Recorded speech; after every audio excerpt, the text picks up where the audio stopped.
my fairies. I'm Matsurific, and at the moment, I am by myself, but we are back with more Persona 4 Arena. I guess I shouldn't say I'm completely by myself, because Leo is over here causing chaos like he does. Silly little boy. He's still got another 2 hours before it's dinner time, but he's still acting like he's just so hungry. Where, Mama? I'm starving. I'm such a hungry little boy, even though I ate my breakfast this morning. But we are back with more Persona 4 Arena, and it is time to finish Teddy, Akihiko, and Aigis. So we're just gonna go ahead. I'm gonna just go in whatever order I decide on today. I probably should have put up a poll, but it's a little late now.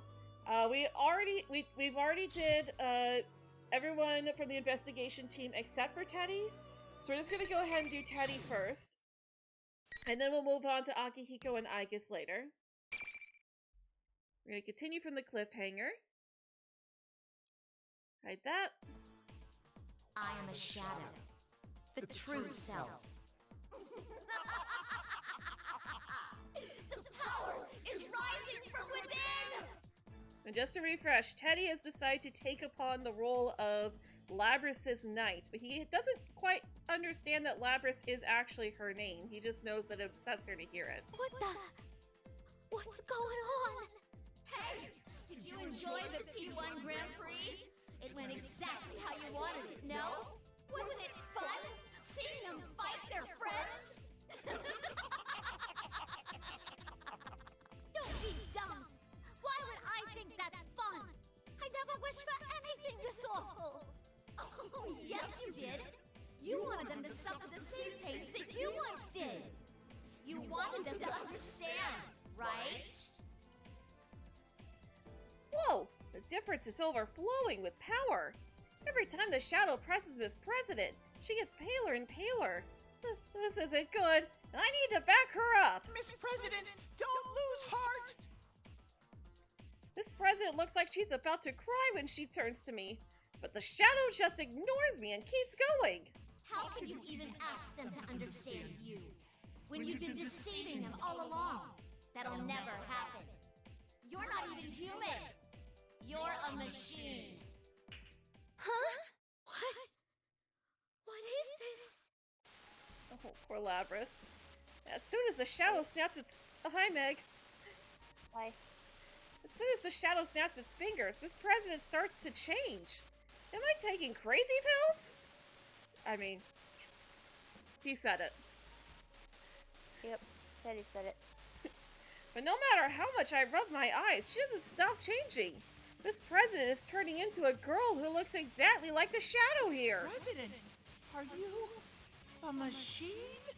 Are you just like Ai-chan? No kidding! You fought the quote-unquote scary younger sister who was a machine. You... 2 and 2 equals 4, Teddy! That reminds me. Ai-chan called Miss President's sister. Is this what she meant? Never mind me. Miss President's not human either. She was a machine? A beautiful mechanical girl? No! Okay, we get it, Teddy. I'm not! You wanted to live a normal life and go to school looking like that? There's no way!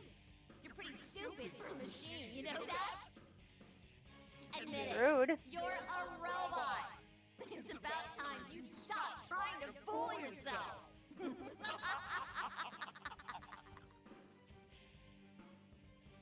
Grr. No matter how many times I see it, the way the shadows mercilessly bully everyone makes me mad. Miss President doesn't like it at all. She said so. Hello, Balaz, welcome. Or she's sad too. Oh no, we're in trouble if this keeps up. Miss President, don't worry. It'll be all right. What did Sensei say back when this happened to me? I want to somehow get Miss President feeling that happy and relieved. I can't find the right words, so I try to tap Miss President's shoulder to comfort her. Miss President? She slapped my hand away. Easy for you to say. It's It's not like you understand anything about me. Who understands what it's like to not be human more than Teddy? Exactly. It wasn't the shadow getting in the way. Miss President herself is resisting No me. one does. No one can understand a machine like me.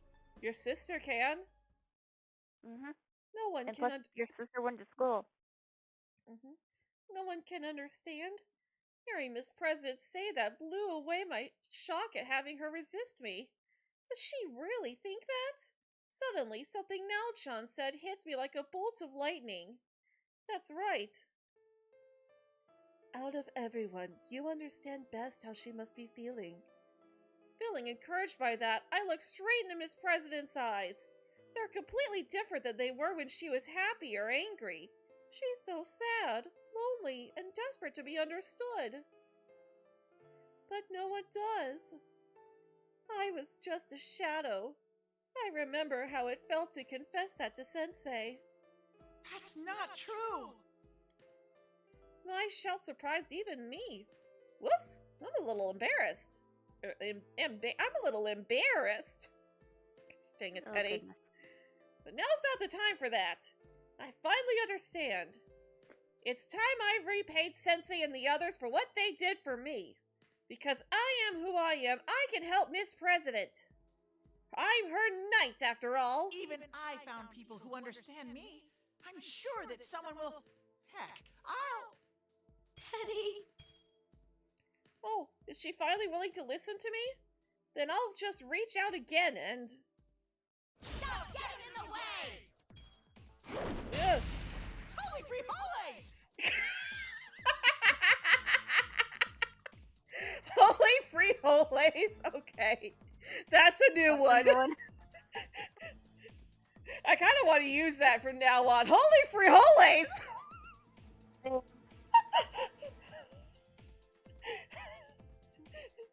Okay, that got me. I barely dodged. That's for Teddy. Oh wow, he is surprised he didn't turn that into a bear pun. I barely dodged the axe, but my fur is standing on end now. I completely forgot about the shadow. How did I forget something so important? Sheesh, if she's gonna get in the way, then there's only one thing to do. I gotta shut up this giant bullet to save Miss President. A bear against a bull, nature's oldest rivalry. When have a bear and a bull ever been a rival? What? What? Listen, Buster! A bear can take a bull in a fight anytime, anywhere! I think.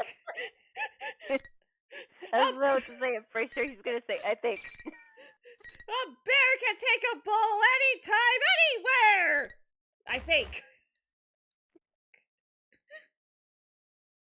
You know how I used to hate Teddy? Yeah. Ever since he gave the Raychan his fur to race on, Yeah. or whatever. I'm starting to find a new respect for him. Arena does him more justice than Q. Yes. He's still quite a bit of a horn dog, as Yosuke once called him. Yeah.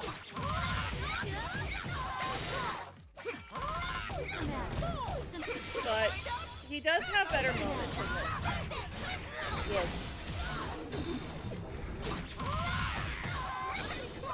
Because his personality in this isn't just there.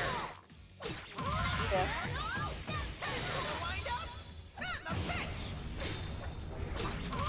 Teddy would get along so well with Junpei. Because Yeah. he says, here's the windup and there's the pitch. Yeah. Well, Miss President, you can come back here. It's all right. Teddy's attacks are a lot more comical, like a cartoon, like an American cartoon character. Yeah. Like he's basically a Japanese gag character. Yep. Yeah, it should be okay now. The bull has calmed down and the shadow is quietly standing by. All she needs to do now is accept herself, right? But Miss President hesitates. Not only won't she come near, she won't even look this way. Is she that upset? But Rise-chan slowly takes Miss President's hand and urges her to come forward. Miss President takes a step forward, spurred on by Rise-chan's kindness. But it's still no good. Her face is still as troubled as ever. A cute girl like her should be smiling. Seriously, you're such a handful, Miss President. You're still calling me that? Well, you haven't officially introduced yourself yet. You know I'm not human, right? How Very come you're cool. being so nice? Because Hey, he's not either. I'm not human either. Huh? Aw, I told her once already. How could she forget after I showed her my insides? Oh goodness, that's so wrong out of Don't context. say it like that, Teddy!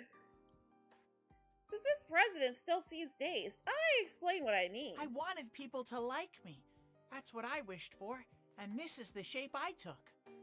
When people like you, it feels good, knowing that you belong somewhere. I really think that's true. It was what I wished for without knowing back Isn't then. that the same thing as wanting to be understood? This was probably what Nao-chan meant. What Miss President's shadow said and what I wished for, they're pretty similar. There's not much difference between wanting to be liked and wanting to be understood. When people like you, Did you have anyone like that, Miss President? Yeah, her someone sister. who liked me, someone who loved me. And their mother. I fixed my gaze on Miss President, who's gone quiet. It's not an adult bear's... But... It's not an What? adult bear's way to hurry someone with something like this. What is having to be an adult like this? Why? Teddy, you're breaking my brain. She's breaking all our brains. After thinking and thinking, Miss President timidly opens her It's mouth. kind of foggy. But I feel like there was someone like that. Someone who cared about us. That's wonderful! Yeah, it really is.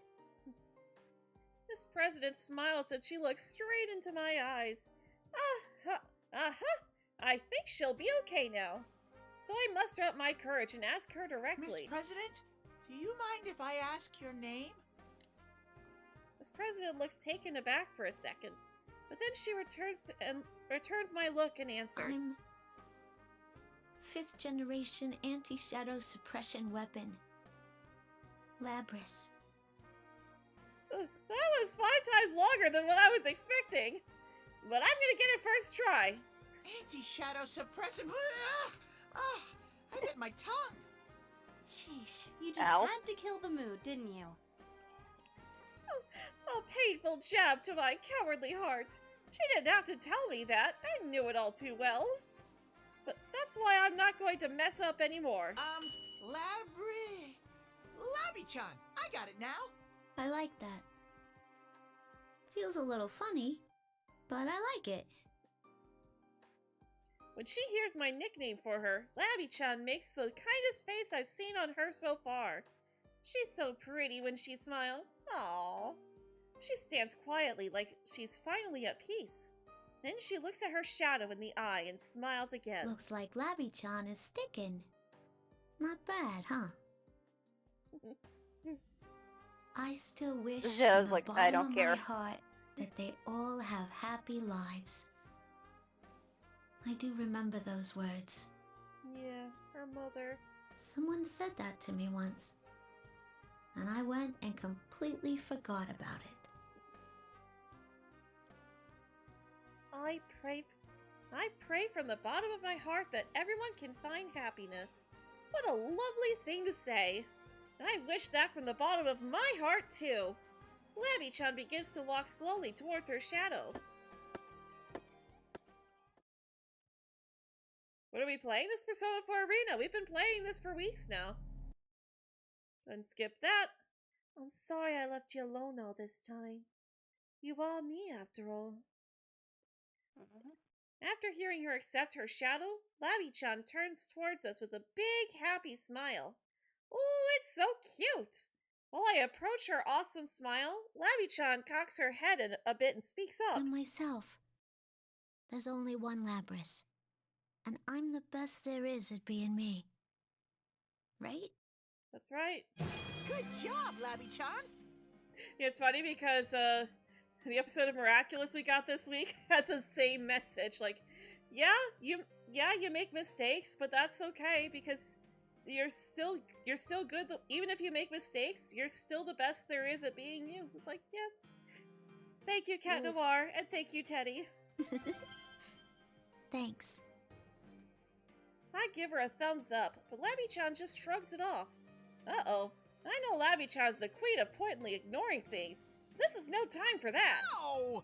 You're supposed to copy me at times like this. Rise-chan, if you don't mind, a little demonstration, please. No. Fine. Sorry about this. Just play along, okay? You put your finger like this and... No, don't put the thumb down. Up, like this. Like this? And then... Labby-chan follows Rise's example and then looks up. Oh, there we go! Good going, me! that's adorable. There we go. That's right. All together now. No. Good job! Hey, that was great! The way our voices came together was so nice that all three of us start laughing at once. Just when my cheeks are hurting from laughing too much, Labby-chan takes a deep breath and speaks up.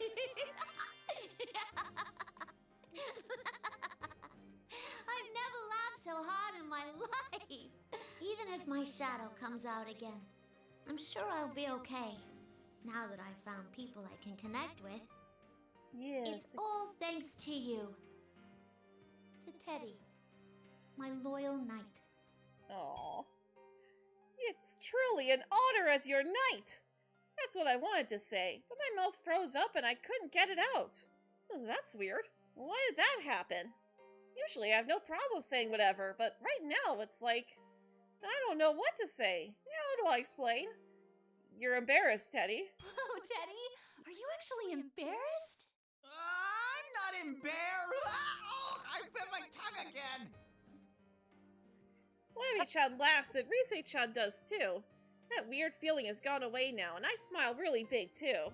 Ah, this is how things are supposed to be. This is how things are supposed to be.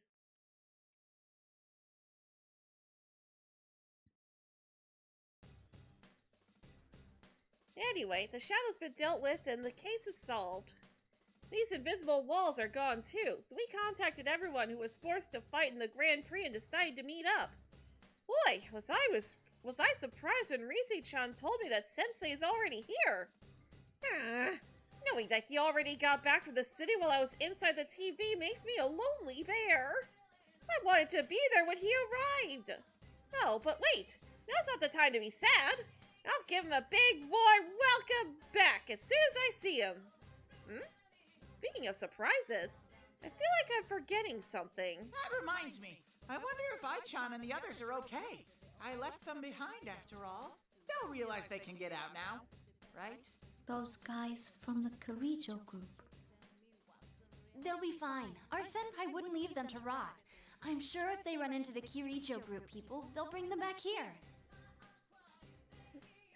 Yeah, that's true. There's no reason to fight anymore, and I'm sure Sensei won't even blink when he sees those three strangers. He might even tell them to follow him. Maybe I-chan and that pretty lady will say something like, "You're so amazing, let me pet you," once they hear about my amazing job as a knight. No. No, they would not. Okay. I sniff around for the way back to Juness, and lo and behold, I find that I almost said stupid. I almost read studio as stupid. I find that studio lobby on the rooftop. I'm going to tell Labby-chan every little detail about my friends until they show up. Like how charming Sensei is, how embarrassing Yosuke is, Yuki-chan's elegance, Chie-chan's cuteness, Kanji's feminine manliness, and all that stuff. I love that. His feminine manliness. That is the perfect description of Kanji. Yes. Even though Kanji probably beat Teddy to a pulp. No, he would own it. He would own that. Remember when know. they said? Remember when Yosuke said that Kanji had the most girl power of all of them? He was like, yeah. Oh yeah, that's right. Labby-chan listens to everything. Labby-chan listens to everything so excitedly that I don't mind talking until I run out of breath. Once I finish talking about everyone, Labby-chan looks a little confused. Oh, whoops! Did I exaggerate some things so much that she's a little put off?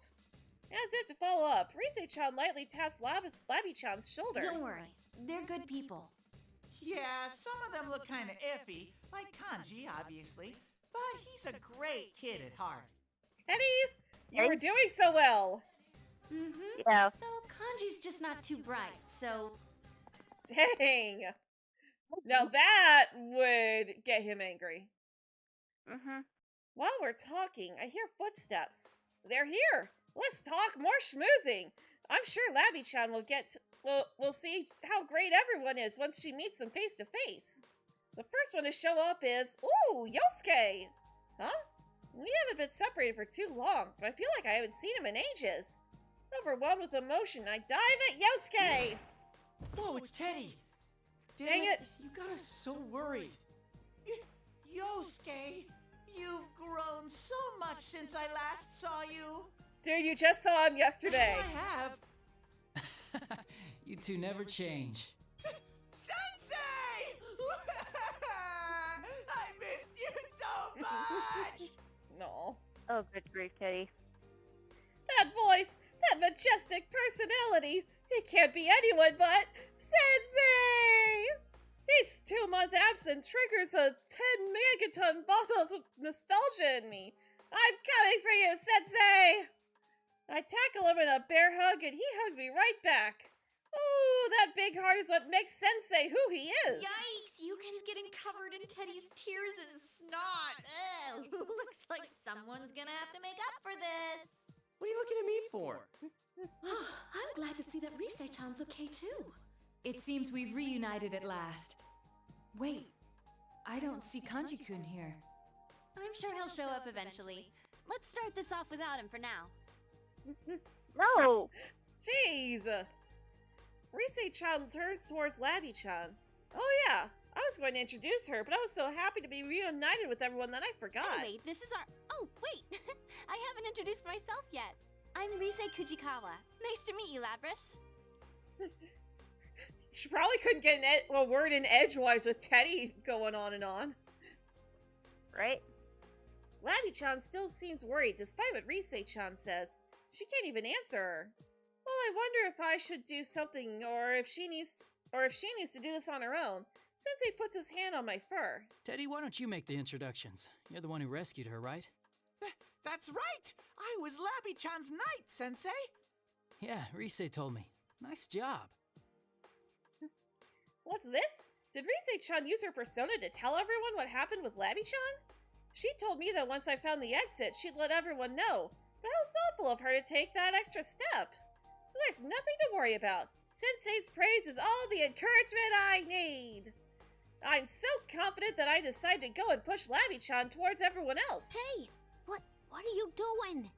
Just trust me. Come on, introduce yourself. Labby-chan seems scared, but she does it. Nice to meet you. My name's Labris. I'm really sorry putting you through so much trouble today. When she says that, oddly, everyone goes quiet. I'm getting as nervous as Labby-chan. What's going on? Then someone breaks the ice. Whoa! Check out the Kansai accent! Huh? That's the first thing that comes to your mind? Not, whoa, a robot persona user, or awesome, I bet she can do a rocket punch, or... Oh, wait, I shouldn't be saying that stuff to her face, should I? What's this? Oh, did you just shoot yourself in the foot? Yeah. We heard what happened. Yep. You met your shadow, right? You must be exhausted. It does put rather a strain on oneself, yes. Perhaps it was different for you, but still, best to be cautious. Everyone's tension drains after Chia and Yosuke's exchange, and they all start talking at once. Labby-chan's still hesitant, but she slowly begins to smile more. One by one, everyone goes up to Labby-chan, introduces themselves, and talks with her. Alright, I've seen enough. I can already tell. Everyone's friends with Labby-chan now. This has been the best day! I got to see Sensei, I met Labby-chan, and then we had a big ol' reunion! Not really, because Kanji's not there. Just as things are getting all cozy, I hear the sound of high heels echoing. Hi, Mitsuru. I miss Zuru. If that's finally Kanji, his footsteps shouldn't sound like that. I'd be scared if they did. So that means... You're the Kirijo groups. The scary yet beautiful lady and I-chan! You're both safe! Oh, and the half-naked man, too. Teddy! Akihiko. Labby-chan cringes in fear as the three of them arrive. After meeting Ai-chan, I'm not too worried. The half-naked man and the pretty lady are still scary. I don't blame her for being nervous. Alright, I'll pitch in as her knight. Hold on there! If you want to talk to Labby-chan, you'll have to go through me first! It's okay, Teddy. I felt a giant hand on my back. When I turn around, Labby-chan looks a little pained, but I determined. remember who I am now. So there's some things I gotta talk over with him. I'll be honest, I'm a little scared. But this is my problem. Are you sure? I can't wimp out in front of my friends. Don't worry about it. Well, if she says so. I'm worried because this still seems hard on her, but I can see in her face that she's thought this through. I believe in Labby-chan. Even if things don't work out in the end, there's no need to worry. I'm right behind her.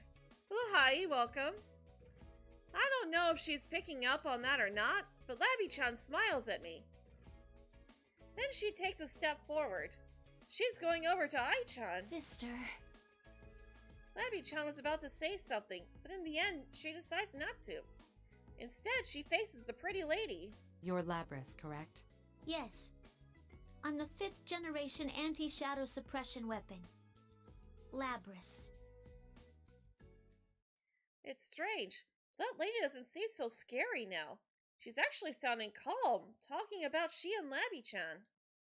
She made everything seem so easy to understand, so I tell her what I know, and everyone else joins in to tell her how Labby-chan feels, even Sensei. And after the lady hears it all, she bows low to apologize. I'm sorry for everything. Huh? You were designed to have a heart, and yet unforgivable sins were perpetrated against you. How come you're apologizing? The past sins of the deceased are not my responsibility, but I do bear responsibility for the future built on that foundation. Hence, I am obliged to atone for the sins committed against you. I wasn't thinking about atonement or anything. I mean, you're gonna take me back there anyways, right? No. Labris, you seem to be misunderstanding me. I don't intend to seal you away again. Huh? I want you to perform the duties you were made for, along with Aigis here, who could be considered your younger sister. It needn't be right away, of course. All we need now is a mutual understanding. Let's get to know each other, Labris, and maybe one day you'll lend us your strength. It will. That day is going to be very soon. Just listening to her makes sure that this lady wants the best for Labby-chan. Labby-chan is lost for words, but she knows that too, right? Before I could say anything, Ai-chan takes her hand. It's the same mechanical hand as Labby-chan's. It's true. Labby-chan does have someone who's just like her. Sister, I guess. There are so many things I want to ask you about, but I'll just say this for now. I'm glad to meet you. Thank you for subscribing, Joe1172. And welcome if you're here. Labby-chan gently squeezes Ai-chan's hand. Ah! The sisters have come to an understanding. Labby-chan, I'm happy for you. Yes, now's the time to share that happiness with me! Teddy, don't be selfish.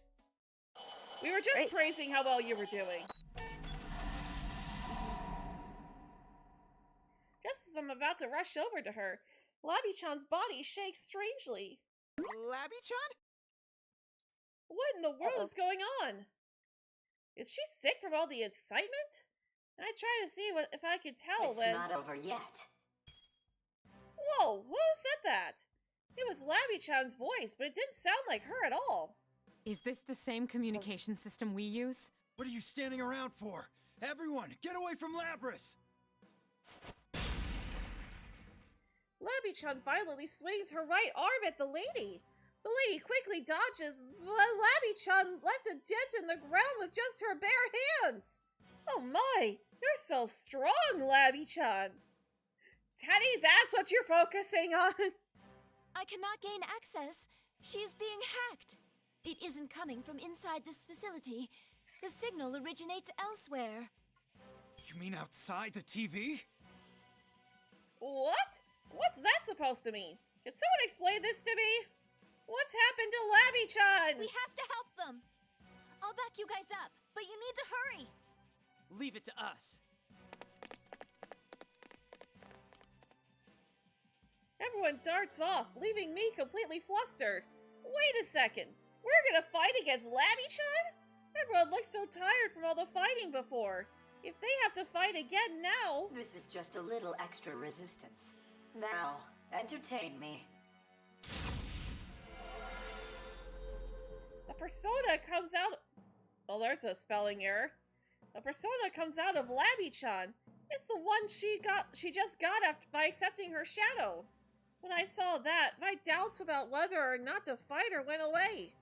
This isn't right. She didn't get her persona just to fight us. Labby-chan shouldn't have to fight her friends anymore. Labby-chan, I'll save you quick as lightning. No matter what happens, I'll always be your knight. That's why I have to stop her. I mean, I'm Labby-chan's knight. I've got to protect her heart, too. Alright. Shadow Labrys time. Well, not Shadow Labrys. Possessed Labrys time. Yeah, I was about to say, we already did Shadow Labrys. We already did Shadow Labrys.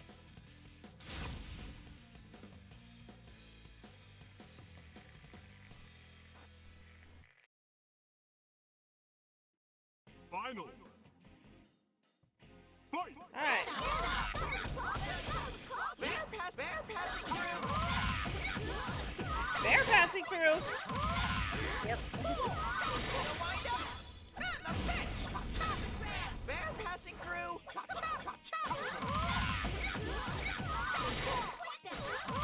Alright.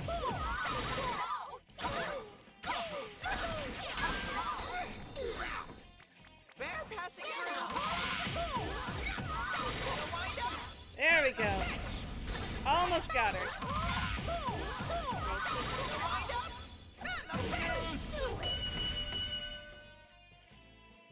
Goodbye.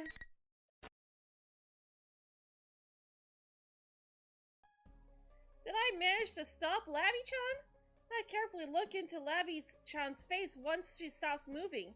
Suddenly she starts talking blankly. My, she was quite easily defeated. Evidently, I didn't push her far enough. Well, she is a test unit, so this is as far as my little game goes. I hate how the timing in this isn't really Audio paced put- very well. Yeah, the audio isn't timed very well. So when you try to set it to auto, it doesn't auto-scroll fast enough. Yeah. It's the same voice as before, and it's totally a man's voice. Who in the world is that? He's been going on and on about personas this and that and some testing thing, but it's all just a gag to him. You heard Labby-chan over something like that? I'm absolutely Uh-oh. furious that he used Labby-chan! After taking a brief look at me, the voice keeps talking. I should thank you all. Although this didn't work out, you did stay in until the very end. He wasn't listening to what I said at all! Can't he see how angry I am? He doesn't care. Labrys's shadow was only the mastermind of the tournament. I see now. You're the true culprit behind the whole thing. Indeed, it was I who stole Labrys away. Since I don't have a persona and can't enter a TV, I needed a puppet that could run amok for me. Labrys's persona was only partially awakened, so I had a feeling her shadow would appear if she underwent a little suffering. You got the better of me this time. You deserve to know at least that much. This time? Are you still planning something? Well then, everyone, until we meet again. If I never meet you again, it'll be too soon! Hello, Blues B. Welcome. You stole Labrys? No. No. Actually, who are you? At least have the common courtesy to introduce yourself. He will That's in gonna the work. next part. I was waiting for him to at least say his name. Why is he prolonging the suspense like that? But then I hear this weird sound like something turning off, and Labby-chan collapses like a puppet whose strings were caught. Does that mean he's gone? Arrgh! How rude can he be? He didn't even answer one of my questions! Oh, excuse me. Sorry, pardon. You're excused. I think Teddy's voice is getting to me. Uh-oh. I think I'm gonna have to stop doing his voice. I'm still frustrated, but I'm worried about Labby-chan. I did my best to try and stop her. I didn't go too far, did I? Is Labby-chan okay? Ai-chan nods. When Labby-chan hears my voice, she opens her eyes. Oh good, she's not making that weird face anymore. Let's see if I can grab a cough What drop a too. relief! Everyone's trying to figure out who that was, but I'm fine now that I know Labby-chan's okay. While I help Ai-chan with Labby-chan, Sensei and the others talk to the lady. You should leave the rest of this affair to us. We'll do our best to ensure that no harm comes to you. That is our duty. What a cool, beautiful voice. This must be what they mean by a voice you just can't argue with. Yeah? Yosuke, let's go back. I thank you for your understanding. Don't worry, we'll keep you safe. Okay, you. The way he's like, Yosuke, okay, let's go back. And I'm like, wait. This is Teddy's story, Yosuke. not... Yeah. He sounds like he was doing what the lady wanted, but Sensei and Yosuke were looking at each other funny. What was that about? Are they scheming something, even though Sensei said he wasn't? Well, it's more important right now that Labby-chan gets better. It's time we get out of this TV. And then the party can start. Hopefully a cough drop will help. At least Aigis and Akihiko's voices won't be as hard. Yosuke stretches his limbs and grunts. I'm bushed. Well, at least everyone's okay. Aren't we forgetting something? Kanji! Andre. I don't think so. If I could conjure up something, though, I bet everyone would congratulate me. Did I just give myself a hint with that? Kanji-kun still hasn't arrived. Thank you, Naoto. Oh, good job, Nao-chan. No wonder you're an ace detective. Kanji hasn't been with us since this all started. I thought he was just running late and he'd catch up later, but stuff happened with Labby-chan and, well, he completely slipped our minds. Yeah, he is pretty late. After what just happened, something could still be up. Oh, crud, that's right. After what just happened, what if Kanji's in trouble? But wait a second. My adorable ears are picking something up. Is that? I think I hear something. You're right. So do I. Oh, I remember this now. Oh my goodness. Yep. Oh, no. Oh, Kanji, honey. What's it saying? I can't make it out. Where is it? Everyone looks at each The other in heck? confusion over the noise that's coming closer. Those thunderous footsteps and that yell. Oh man, I'm starting to get a bad feeling about this. You're far from the only one. You're kidding me. Is this Kanji? Does everyone else think so too? I turn around with a bad feeling about this, and sure enough, Kanji's running up like a madman. Looks like he was completely late to the party. Oh well, since I, the Knight Errant Teddy, played a huge role this time, I'll speak for everyone. When I step forward, Kanji glares at me and points his fingers. Kanji lost his WWE chair? What the? Probably. Is this the final battleground in the Grand Prix to decide the strongest man? Oh, Kanji.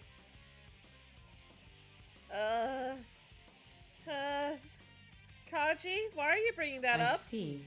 Hey, what are you looking at me for? Wait, I guess too? What's so funny? They're like, oh, so they've got their own Akihiko. Oh no, he just reminded me a bit of you. See? Even the ladies are laughing at you, Kanji. Sheesh, it's embarrassing being your friend. Kanji, you were still at it? Ugh! I already told you it's over! Shut up! No one gets to decide when my dream's over but me! He's still half asleep. Your dream? I don't blame him. Do you mean to tell me you think this is all a dream? I kind of remember Rise-chan bringing something like that up when I talked with her. Yosuke seems a bit embarrassed. Oh, I get it.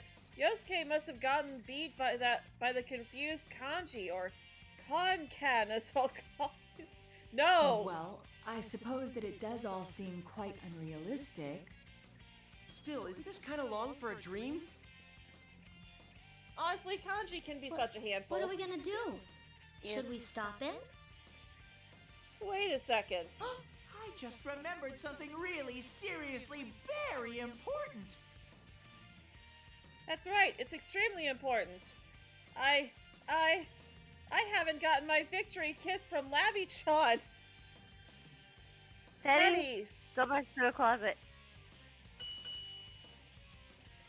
Now that I remember that, I gotta give this last fight everything I've got and win Labby-chan's praise. Kanji, I'm your last opponent. I was wondering, because I was like, oh wait, this is the 6th fight. There's usually 7 or 8 fights. Huh? What, do you want to fight me, Ted? I've got one more job to do. I can't let this end without at least getting a victory kiss. What? A kiss? What kind of motive is that? I quickly stepped before I Kanji. hated that so much. Oh. I quickly stepped before Kanji as he's cracking his knuckles. Oh, how awesome! The Grand Prix, the P1 Grand Prix to decide the most masculine of all men. Now this is more like it. Alas, he never learns. Well, if it calms Kanji down, I'm fine with it. A heated battle between the daringest of men. The ultimate showdown to decide who's most macho of all. Now this is a festival. More like the fruitiest Get ready of men. to try a little teddiness. Sorry, Kanji. According to Tears, you're gonna have uphill battle to be the #1 spot. Kanji is number. Kanji's #1 in me and Matsu's heart, but I don't know about yours. Kanji is best boy. I throw Labby-chan a sidelong glance. He doesn't look hurt or anything. It's okay if we tussle a little, right? Labby-chan seems to understand. After looking at Ai-chan, she gives me a thumbs up. If you're gonna do this, you better not lose. Best of luck, Mr. Knight. All right. Labby-chan's cheering has boosted my courage to 120%.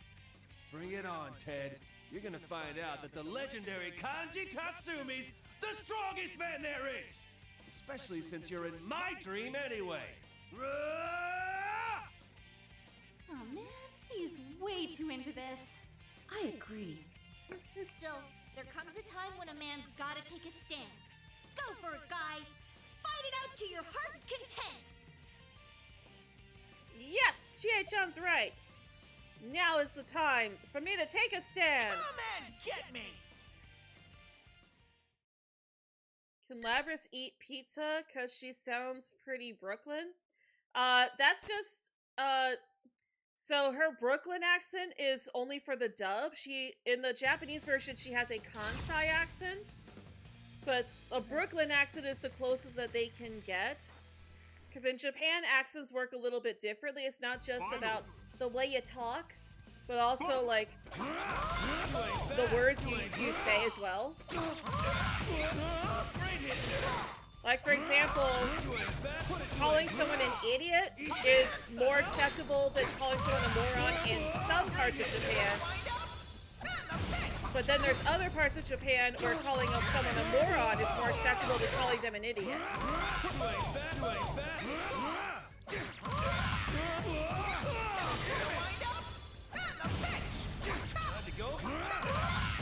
Sorry, Kanji. We love you, though. Yeah.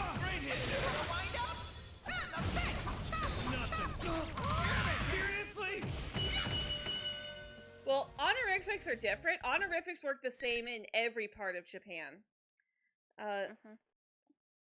It's because, like, the words, like, it's like slightly different cultures, slightly different ways of speaking.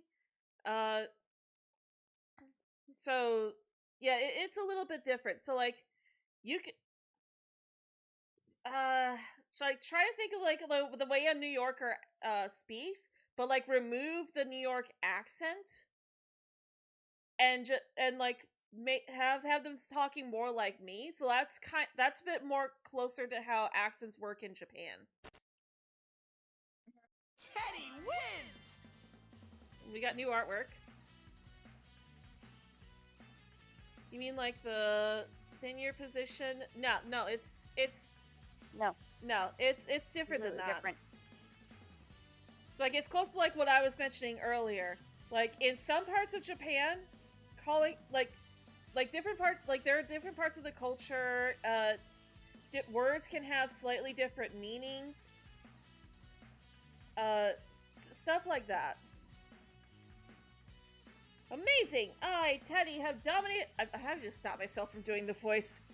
I, Teddy, have dominated the Grand Prix. I'm truly the champion.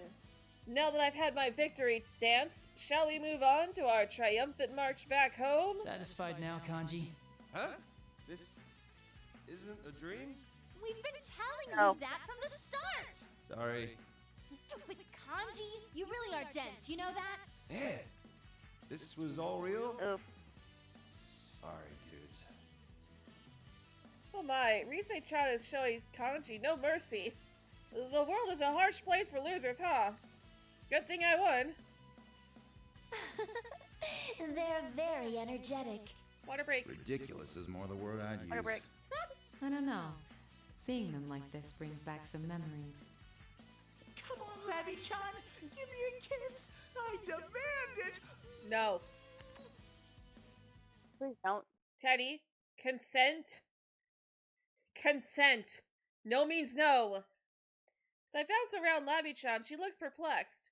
Aw, she's still holding out on me. Labby-chan's such a tease. What gives, anyway? You fought one of your friends without even being forced to. How can you laugh about it like that now?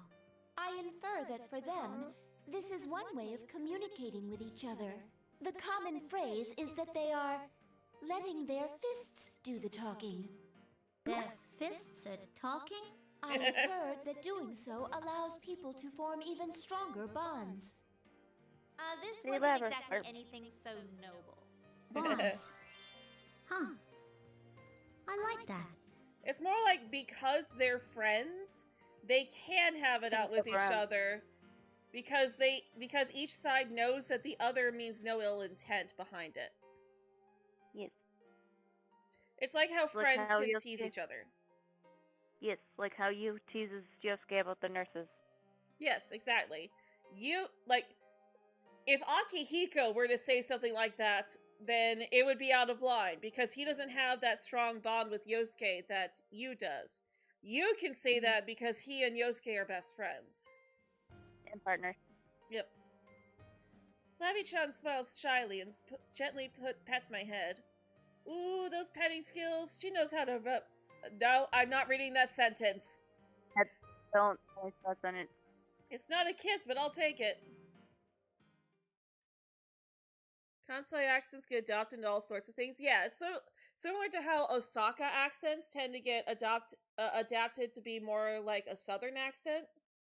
Y'all come down south and talk like a southerner now, you hear? Mm-hmm. After we all got out of the TV, we were so tired that we went our separate ways and fell asleep at home. The next day, we got together to see Labby-chan off, plus the others who were going back to the city. Labby-chan looks lonely in that cool long car. Yosuke called it a sweet limo. Or maybe I'm the lonely one. Labby-chan, you decided to go with Mid-chan, right? Mid-chan? Who are you talking? Oh. Wait, is he referring to me? Yes. Yep. I love how he just starts giving everybody nicknames. Like, No. it's like he even calls Akihiko Aki, but with a Y, and Shinjiro. Yeah, and then in Shinjiro in Persona Q, he'll call him Gaki. It's like, I don't even get nowhere near Seiji. Yeah. Mid-chan indeed. And just what are you laughing at, Akihiko? The idea of anyone calling you... You're laughing too hard, Aki. What? It's very rare to see anything make Mitsuru-san laugh like this. Sheesh, what's our deal? I'm trying to have a heartful farewell, and these guys keep undercutting me. Even Labby-chan is laughing. Well, I'll forgive them for a cute girl's sake. Besides, laughing like this is more our thing than staying down in the dumps. The thought of staying here did cross my mind. But I've made my choice. I'm gonna find whoever it was that set you all up and catch him myself. The way Labby-chan said that so confidently was awesome. She's gleaming so much I can barely look at her. But if I don't look, I'll be wasted, so I'll just have to go blind. I've heard that looking at cute girls can do that to you. Hello, the Faller. Welcome. No, they won't. Yeah, you'll be okay. You've got I-chan, Mid-chan, and Aki with you. I'm sure you can pull it off. Yeah. I'm not alone. Right? Exactly. If anything comes up, I'll be at your side right away. I'll try my hardest to make a place where I belong. Just like you, my senpai. Will you root for me? Oh! Even when I'm far away? Oh gosh, Teddy's good. No, do not give Teddy that kind of an inch. I'm her Exactly. senpai? That has a nice ring to it. I can't help but smile real wide, but I gotta keep my dignity. I am her senpai, after all. I make the sternest face I can and puff out my chest. Follow your senpai Teddy's example as much as you want. It's done into his head. You decided to stop watching negative content today because the negativity is too much? Understandable. Well, right? you are more than welcome here. We do have pretty positive vibes here. If we do get into those kinds of topics, it's usually just like, let's avoid that conversation. Yeah. But yeah, we're pretty positive here. Even when we find stuff that we don't like, it's usually like, okay, I can see where this is coming from. Just make sure not to follow his example of getting carried away so easily. Exactly. Dude, Lapras is way better than you at all kinds of things. You ask me, it's you who should be following her example. Agreed. What? What horrible things to say! As a senpai, I demand an apology and reparations. I'm hopping mad, but Yosuke brushes it off with a quick "shut it." And Chie-chan is asking, "Are you sure you want this guy as a senpai?" Yes, that's Mama Wolf Meg. Sometimes you'll see her in chat as well. Oh well. I can let such petty jibes pass. Since I am a senpai and all. Seriously, the only good thing about my friends is that they're never dull. Make sure you train hard so you can keep up with them, okay? Yeah, I'll do that. I ignore everyone else talking about what training hard really means, as Labby-chan and I look at each other in the eye and smile. Ah, a true exchange of feelings. It's like me and sensei. But for a moment, Labby-chan's face goes serious. Worried even. I cock my head to ask what's wrong, and Labby-chan hesitantly answers. Can I come back here again? Of course, Labyrinth. Why would you have to ask that? Huh? Heck, if you don't come back, I'll come after you and drag you here. Oh, goodness. Seriously, Teddy, what a no. thing to ask. He means it in an endearing way. I know, but still, just... Teddy. At least he's not hitting on her. True. We're friends and senpai and student on top of that. Senpai and kohai, Teddy. Student would make you a sensei. Teddy, stop. Exactly. She doesn't need my permission to come back here. But make sure you let me know in advance so you don't cause a scene by showing up all of a sudden, okay? I'm pretty sure Teddy would think twice of doing that, but knowing him, he probably won't. Yeah. Labby-chan smiles. Huh? Why is she crying? I can't bear to see a cute girl cry. But Labby-chan laughs through her tears and gently takes my hand. Her mechanical hand presses into my soft fur. Thanks, Teddy. Thanks to you too, Labby-chan. Well, see ya!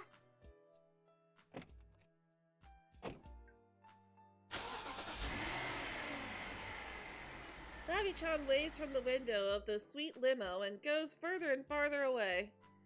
I do my best to wave back, and I keep waving until I can't see her anymore. Eventually, she disappears. She's gone. Yosuke pats my head when he hears me mutter so sadly. No, if he acts nice to me now, I'll cry even more. I'm sure you'll see her again. Yeah, she said she'd come back. Hey, Labby-chan? I couldn't say it before, but you don't need to worry about anything. Maybe you don't realize it, but you're so charming that you'll be fine wherever you go. Everyone will want to be your friend. Just look at everyone here. They all couldn't help but like you. Heck, I like you so much that I wish you'd come back right now. Aw. Teddy's got a crush. Teddy has a crush on every female who passes by him. True. After we said goodbye to Labby-chan, we all gathered as usual in the food court. It was to make up for Sensei's welcome back party that got interrupted by the case. I was kind of down though, because I had hoped Labby-chan would join us at the party. You really stepped up to the plate this time, Teddy. Good job. Water break. Oh, or.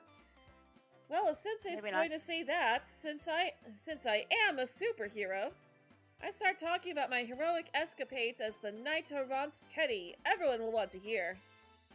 Ah, enough about that already.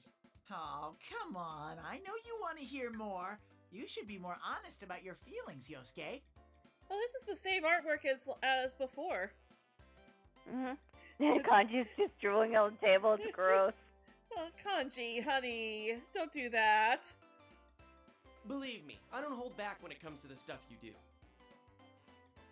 Jeez, Yosuke's such a sullen boy. I elbow Yosuke in the ribs while Chie-chan looks up from being moved to tears by my heroic tale. Oh, are you done talking about your hero thing? Huh? I'm sorry, Teddy. What was the last thing you said? Wow.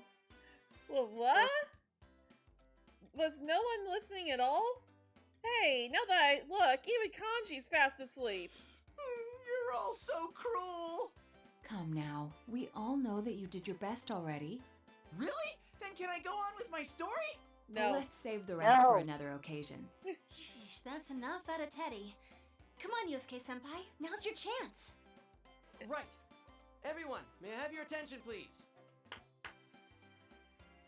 When Yosuke clasps his hand, he gets everyone's attention. Even Kanji wakes up from his nap. I'm impressed. Never mind. And a little jealous. We are gathered here today at this food court to celebrate our reunion, obviously. But... Yosuke, you're not marrying somebody. Right? That's not all. Is this about that mysterious voice? But I thought we were going to let those Kiriju group people handle it. I said that we should trust You were. Mitsuru-san, but I didn't tell her we wouldn't get involved. Now that's our leader. That's what I'm talking about. So what's the plan? Are you still half asleep? It should be obvious what we're going to do. obvious what we're going to do. Does that mean what I think it does? Yosuke versus Teddy, who would Lapras pick? I don't think she would pick either of them. I look at Sensei with excitement. He keeps his usual cool expression before speaking up. The investigation team is back in action. Ooh! I wonder if that was it. But now that he said it, my excitement's through the roof. I'm like a Teddy rocket. I'll go all the way to space. He means we're going to be working on the same thing that Labby-chan and her new friends are, right? I'm so pumped up to do this that I feel like I'm turning into a hot air balloon. Considering how important I was to solving this case, I bet that'll continue into the next one. Hello, Grace Kim. Welcome. It's been a while. There's only one thing to say. This looks like another job for Teddy! What? Where did that come from? The moment I say it, everyone promptly makes a jab at my comment. Now this is what a bond between friends is supposed to be. I can't wait for Labby-chan to join in on the ribbing too. Oh, and Mid-chan and I-chan too, of course. If Aki changes his half-naked ways, I might even let him join in too. Dang. The best Golden Week ever is just getting started.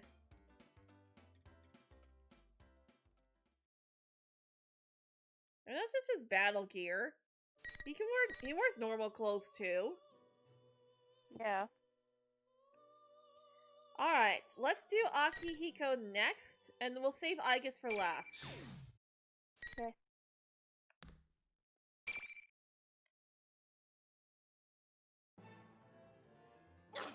Why did it have to be now? Who the hell are you? We've come to take you in. Would it clear things up if I mentioned the name Kirijo? One Lapras looks at me and yells in rage, but the other one recoils in horror. No! I'll never go back there! Shoot, she ran off. Damn it, get back here! I tried. The other one dashes after the first one. I immediately try to pursue them, but... Hey, wait a second! Who are you? The remaining girl in the green warm-up jacket stops me. If I recall correctly, she was the female student introduced as a carnivore in that commercial. I need to go after them. You're better off forgetting what you just saw. Wait! You can't just... She appears to be uninjured, and I can't lose time dealing with her. I ignore her and book it after Lapras.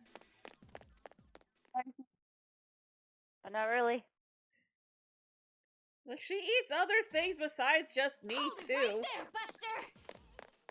A voice. She caught up to me, though I'm running at full sprint? She must be quite an exceptional athlete. But I can't drag her into this. It's my duty. Should I run even harder? That might cause me to redline my heart rate, and that would deaden my legs from any upcoming fight. That would deaden my legs for any upcoming fights. Or should I just convince her to leave? Unfortunately, it seems that both of those options have been taken off the table now. Ow! Ow. I wrap my fist where there's nothing. Resistance. Another invisible wall. Looks like this is the enemy's way of buying time. Sure enough, the female student catches up to me. She confronts me as she tries to regain her breath. You're gonna tell me what's going on! So she wants an explanation. There's no harm in telling her what's going on, since she and her friends are already caught up in this mess. There's no need for her to learn the details about it. If they just return to the real world, they can get out of this mess while keeping relatively normal lives. What good would that do you? What? I'm here on a certain mission. You could even call it a duty. My resolution is nothing like yours, based on curiosity. A duty? That sounded like Aki or Yukiko for a second there. Well, no, yeah, well, this is the exact conversation that they had in Chie's route, too. I know, but the way Chie sounded like Yukiko there for a second. I hit the invisible wall. That ridiculous Grand Prix is still going on. Wait, you mean... The girl hurriedly reaches around the space behind her. As I expected, her hand hits an invisible wall as well. That wall didn't exist when I first passed through that area. We're trapped. So, like, do we... Really? That's what you get for coming after me so recklessly. The rule that one opponent must be defeated is still in effect. She may be a girl and a student, but I don't intend to go easy on anyone as long as I have a mission to complete. I sense the aura that instantly silenced the so-called tough guys all around the world. Oh, I unleashed the aura. Okay. I was hoping that she would quietly back down before I had to go this far. But even though my aura dampened the girl's resolve a bit, she didn't even take a step back. Alright, I accept. Huh. Why are you willing to go to such lengths to catch up to Labris? I don't know why. I just know that she was in pain. I don't know if my reasons are better or worse than yours, but I can't turn my back on her. Foolish words of a child. There's a fire in her eyes that makes up for her lack of reason. She's much better company than stupid people who insist in blabbering on. She's definitely piqued my interest. Alright. To answer your question, what you saw was the 5th generation anti-shadow suppression weapon Labris. She was given a heart so she could use a persona. A weapon? Then she really is a robot. But she's so cute. And she even sounds like a normal girl. She has a perplexed look on her face. Even though she's already seen those mechanical arms and legs, it must be hard to believe that a robot could be that lifelike. Oh, so that's what her lost memories were about. And since she has a heart, she has a shadow too. She has a shadow? Do you mean the thing where there's 2 of her? Yep. The girl does her best to explain the structure of the TV world to me. The world inside the TV apparently mirrors the feelings of those who enter it, and its appearance changes accordingly. She tells me that this fake school was most likely created from its president, Labris' psyche. She also explains that the repressed inner thoughts within oneself separate inside the TV world to become a shadow, and that those shadows try to unalive their originators and replace them. I get it now. The mastermind behind all this isn't Labris, but her shadow. I think that's it anyway, but I wonder what's with this tournament. What could she have wished for to make this happen? I have some suspicions about that. Labris may have been forced to do some inhumane things while she was in development. Her original circumstances may be related to the setup of this Grand Prix. Girl goes pale upon hearing my words. Such a tale would be unimaginable for those living ordinary lives. Then, this tournament is a reenactment of what Labris went through in her past? Even Mitsuru doesn't know that for sure. If there's anyone who can claim to, it would be Labris herself. Hello, Noi. Welcome. Doing all right. That's all I can tell you. If you still want to search for her, you'll have to defeat me to move on. What'll it be? The girl swallows her tongue for a moment. But it isn't because of fear or hesitation. I could tell from the look in her eyes. She's made up her mind. If Labris wished to make us go through what she went through, that means she wanted to be understood. She wanted someone to save her. That's just your guess, though. But if it's possible I'm right, then I can't abandon her. That's why I won't go back until I've saved her. Her heart is worth fighting for. Save, huh? Her eyes tell me that she completely believes what she's saying. What's your name? Mine's Akihiko Sanada. I'm Chie Satonaka, a 3rd year at Yasogami High. I like the fire in your eyes. Then let's fight and see whose passion comes out on top. Well, it's gonna be Aki this time. Yep. I love how their conversation is just the exact same as it was in Chie's route. We almost probably could have skipped it, but it's so good to hear Akihiko's side of it too. Yep. And see how he thinks about her. Finally. What's the matter? No! I mean, we already knew he respected her. You're stuck all win.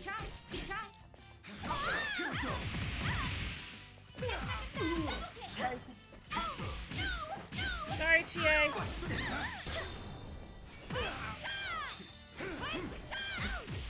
Alright. Almost there. Halfway. Now, come on. It's like, Aki, I need you to move and punch, please. You're a boxer.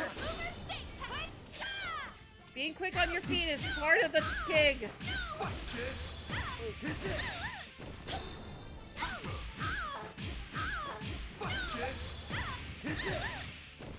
Alright. And come on, got her. Sorry, Chie. We love you. Looks like I win. God damn it, this sucks. I lost. Oh well.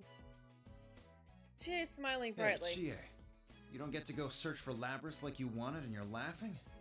Well, I figured either way you'd save her. Labrys, I mean. I can't resist cracking a smile at Chie's words. She seems naive, but it seems that she saw right through me. I guess she's sharper than she looks. Yeah, Aki is the protective type. He won't let anything bad happen to Labrys. One of my mission priorities was to limit collateral damage. To achieve that, I thought that destroying Labrys might be my only option. But now that plan has been scuttled. My current plan is to save Labrys and protect her. If I'm able to succeed at that, all danger to the surrounding area will be prevented. I commit myself to this plan from now on. Can I ask you to give her a message? Please tell her I said I was sorry for saying such cruel things and doubting her. Let her know I really want to talk with her when this is all over. Anyway, just tell her I apologized. Yeah, I'll let her know. Flabbergasted by Aki's appearance. You like how she's not? Yeah. Yeah. Chie's words are clumsy as ever. But what she lacks in speaking ability and vocabulary, she makes up for with emotion. I need to thank you, Chie. Huh? On my way here, I was told that my strength was fake. That I was just immersing myself in training to escape my fear of losing others. That I was just sticking my head in the sand. And that was true. The reason I'm so hard on myself is because I'm scared. That might be a weakness of mine. But watching you made me realize it's okay to be like that. No, I don't want to lose anyone again. Ever. But that's how I can become stronger. Sheer raw strength is pointless. Getting the ability to see your deepest wishes through is true strength. That's a little abstract, but I guess it's a compliment, though I still feel a little embarrassed about it. Oh, I wish he wasn't an adult with her being a teenager at this point. I wish she was 18 and not 17 so I could ship them. Right? I can't help but smile as well. And after vowing to save Labrys, I leave Chie in an attempt to make good on my promises. Wait here for me. I'll bring Labrys back no matter what.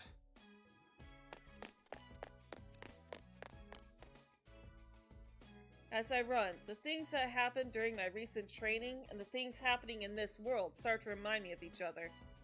An old acquaintance's face flashes into my mind. Minato.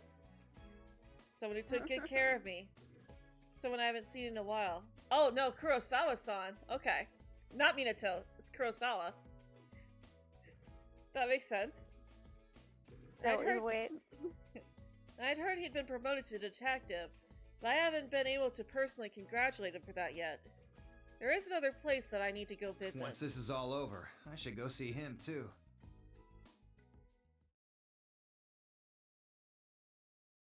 Yeah. That makes sense, because this game came out before Reload, so Akihiko didn't have the same kind of connection to Minato as the girls all did. Or even Junpei. Yeah. After being forced to travel a circuitous path, I was eventually led back to the very room I was in a few minutes ago, the announcement room. I pushed the door ajar and find Labrys inside. Is she the real one, or the shadow? When Labrys sees me, she seems genuinely frightened. You again? You came all this way after me? Her reaction and the color of her eyes. They don't match any of the characteristics Chie told me about shadows would possess. Oh, excuse me. Oh. That was not a pleasant hiccup. Oh. It seems this is truly the real one. Looks like she was still safe. Before she denies her shadow, I must take her into custody at once. Come with me. I won't let you get hurt. I take a step forward and hold out my hand. Aki, you could say it a bit differently than that. Yeah. Labrys backs away, terrified, and keeps her distance. I'm never going back there. I never want to get put through that again. I'm gonna run away. Just you watch me. And where will you go? Is that how you're gonna solve everything? You won't even listen, huh? Fine. I didn't think anything I said would be enough to earn your trust. So come at me with everything you've got. I'll accept you for who you are. The shadow will try to replace its originator. If I lose Labrys, I won't be able to fulfill my duty. Is my strength enough to grant my wish? Something told me that the results of my training were about to get their first real test. Alright. Let's add that bookmark. Because she is probably going to be tougher than Chie. Oh, yeah. Yo, how about instead of causing trouble, you come get lemons? He's after Gable, isn't he? Well, he was after my M&Ms, and now he's after my cough drops. Oh my goodness. Ew.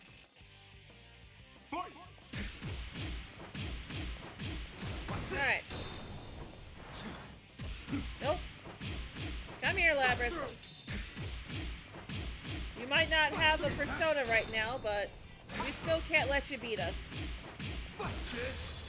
This is it.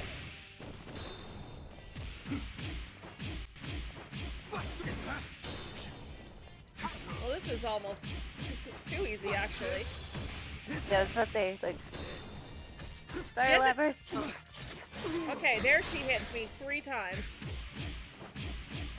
I was about to say she hasn't hit me once, and then she hits me 3 times. 3 hits! You once beat an S rank in this game?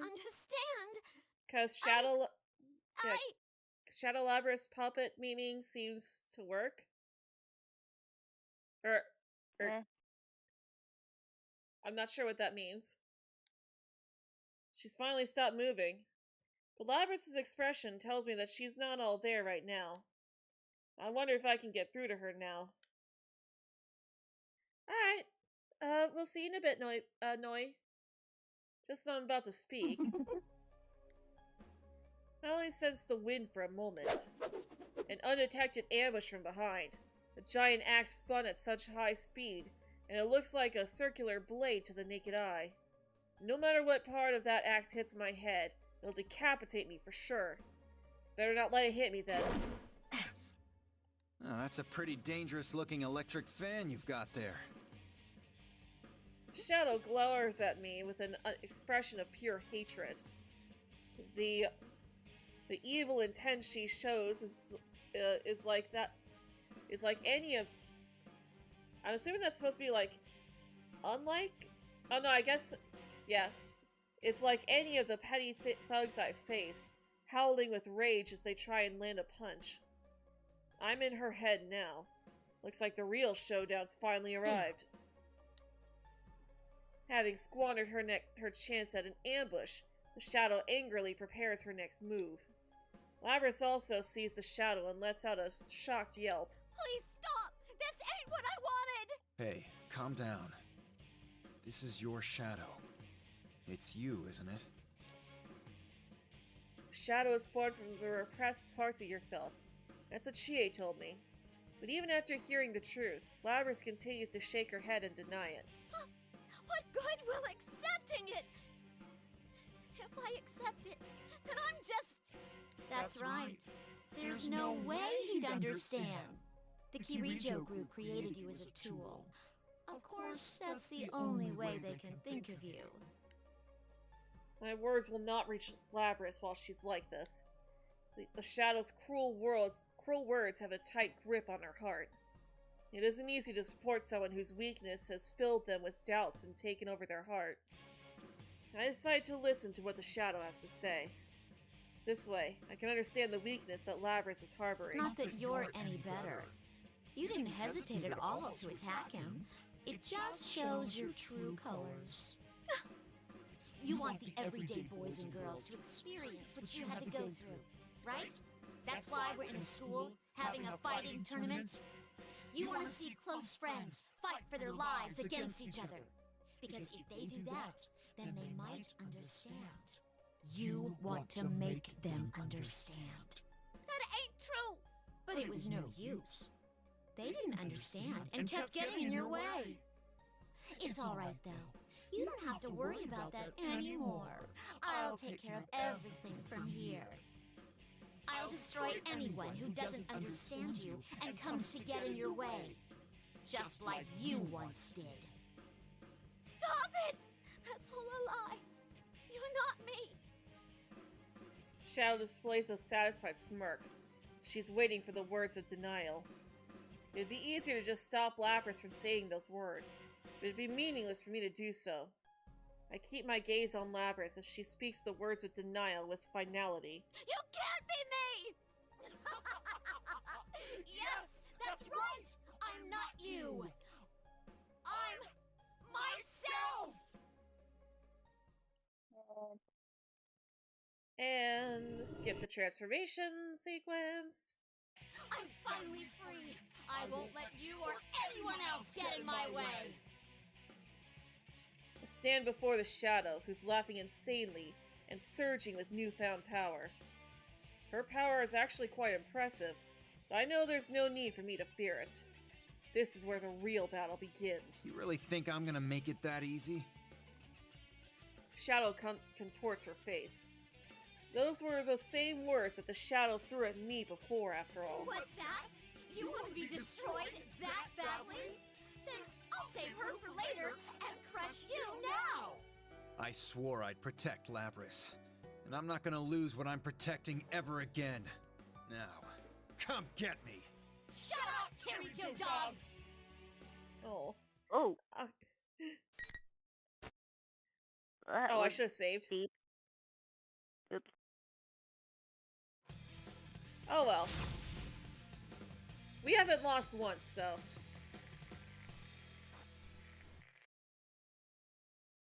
Final.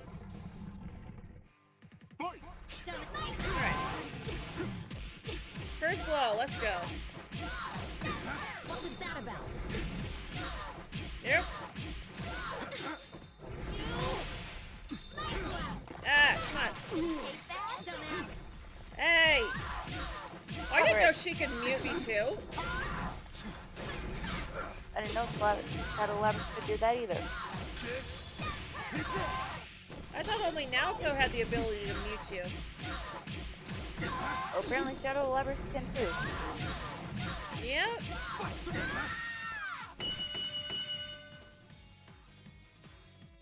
Bye, Labrys. Or Shadow Labrys. Bye, Shadow Labrys.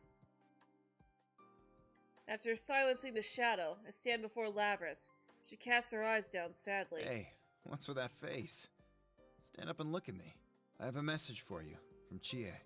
Huh? She wanted to apologize for doubting you and hurting your feelings. She was really sorry about what she said. She wanted to tell you herself, too.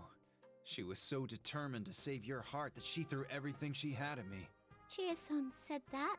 Also, Mitsuru, the girl in charge of the Kirijo group, learned what happened to you and was mortified to hear of it. Do I want to fight you as Shadow Labrys? No, thank you. I play on normal difficulty for a reason. Do you still think no one understands? That your pain is unique to you? I never thought of things like that. I never imagined anyone understood me. Besides, I'm playing this on PlayStation 4 and I don't even, or PlayStation 3, and I don't think it can even, like, I don't think the lobby is even open on this system anymore. But that's... I'm a machine, though. I'm not human. Labrys mutters and casts her eyes down again. I don't know anymore. What am I supposed to believe? You're human, so you must have the answer. Labrys gazes up at me expectantly. Song's one of the best. Oh yeah, I love Nevermore. It's true that I have something to believe in. But I don't just have something to believe in simply because I'm human. Plenty of people walk the earth with nothing to believe. I had to find it and grab hold of it myself. Indeed, I found it only after facing down my own weakness. Look, I don't know much about how you suffered in the past, or how many times your heart was broken. But don't give up. Welcome back, Noi. Believe in yourself and keep standing up to the world. No matter how many times you fail, some things you have to grasp for yourself. Labrys looks up. This time she finally looks me in the eyes. Myself? That's right. If there's something you really want, fight for it. You'll never get it by running away. What's your strongest desire?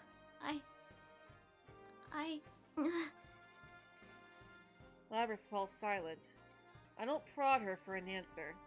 I can't rush this. This is something one must find by facing down themselves, searching their heart for the answer, and making it take form on their own. Hey Nixie, welcome! 256 Articunos and still no shiny turkey. I'm sorry about that. I'm sorry, Nixie. I can't help her find her way. If she doesn't find it on her own, it'll be meaningless. You can also go ahead and drop your link too if you want, Nixie. Labrys places her hand in her chest.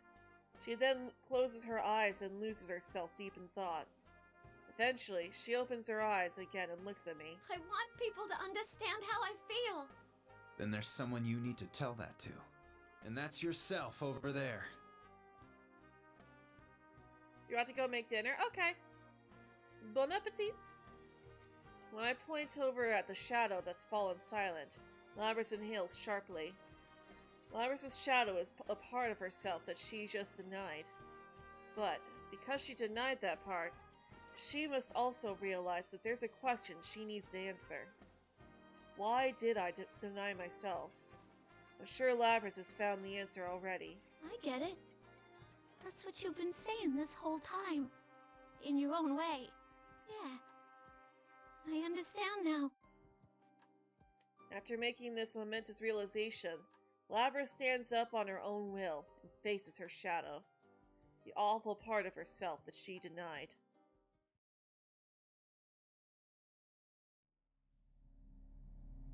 And skip. So this is the other me. It's not easy accepting yourself, but you managed to get past that. Congratulations. Thanks. Good job, Labrys. Labrys' reply is slightly embarrassed, yet proud. It's the exact combination of emotions I was hoping to see. We should get going. You have some things you want to tell Chie too, right? As we leave the announcement room, Mitsuru contacts me. Once the shadow disappeared, all the interference it was creating went with it. The jamming, the invisible walls, all gone. I begin escorting Labrys back to the real world.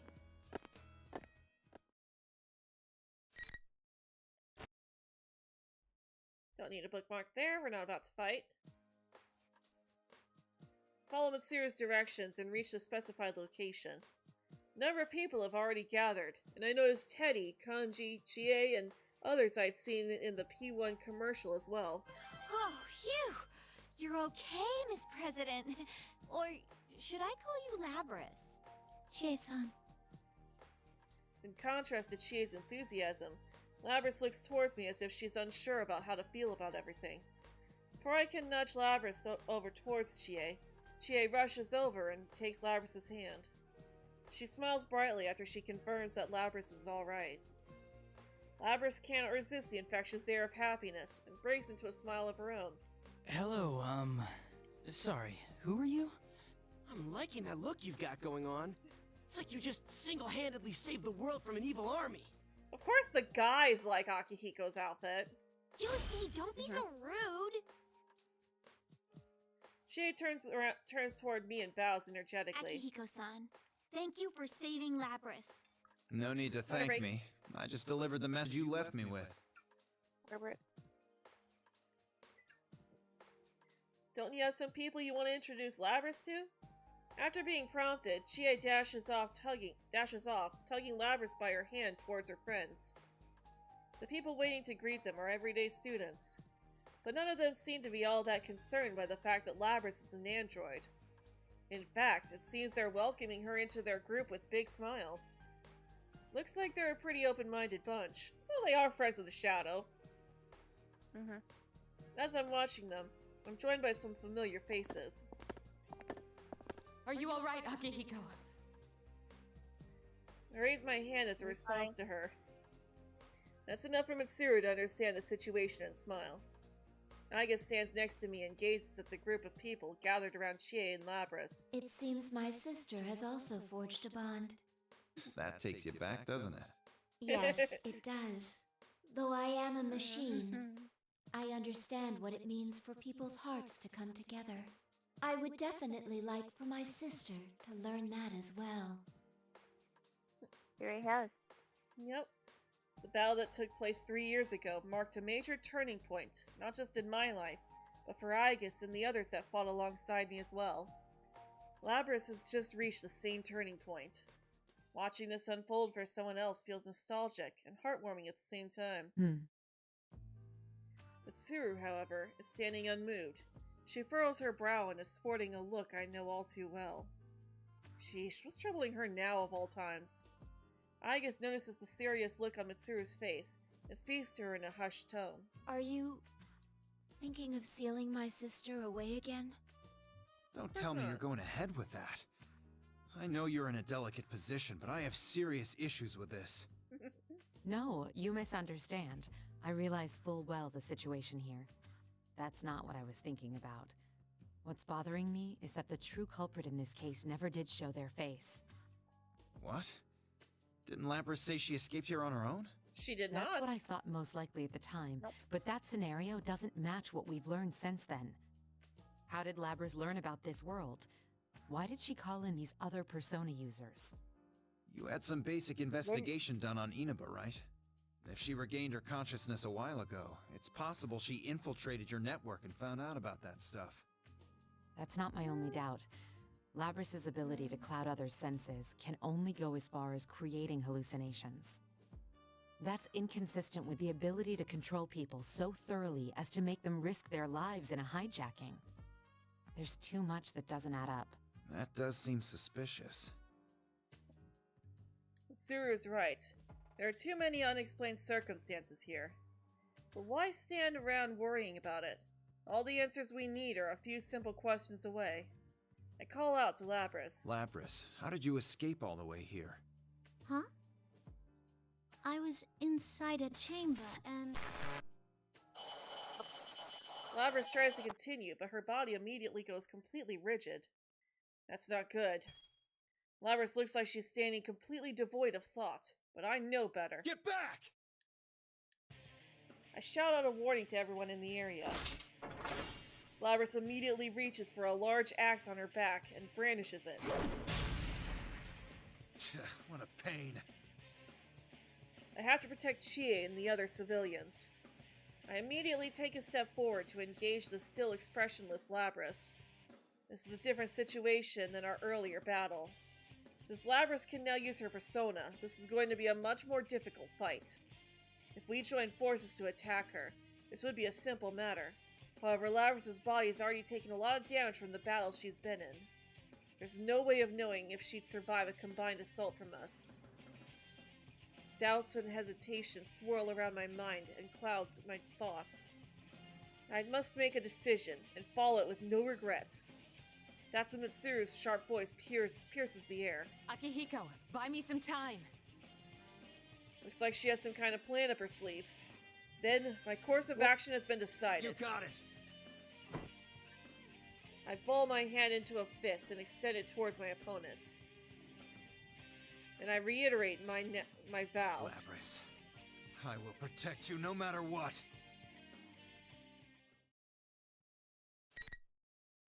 Alright.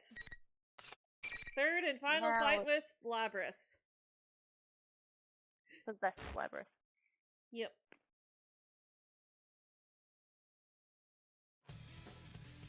At least for Akihiko. I'm sure Aigis has to fight her again too. For sure. Final. Fight! Alright. Sorry, Labrys. Here we go. Alright, there we go. Nope. Okay. Hey, come on. There we go. We've almost broken her persona at the very least. Ah! Okay, persona break. Alright, should be a little bit easier now. Come on, I said double dash. When I double press the button, it's supposed to dash! There we go.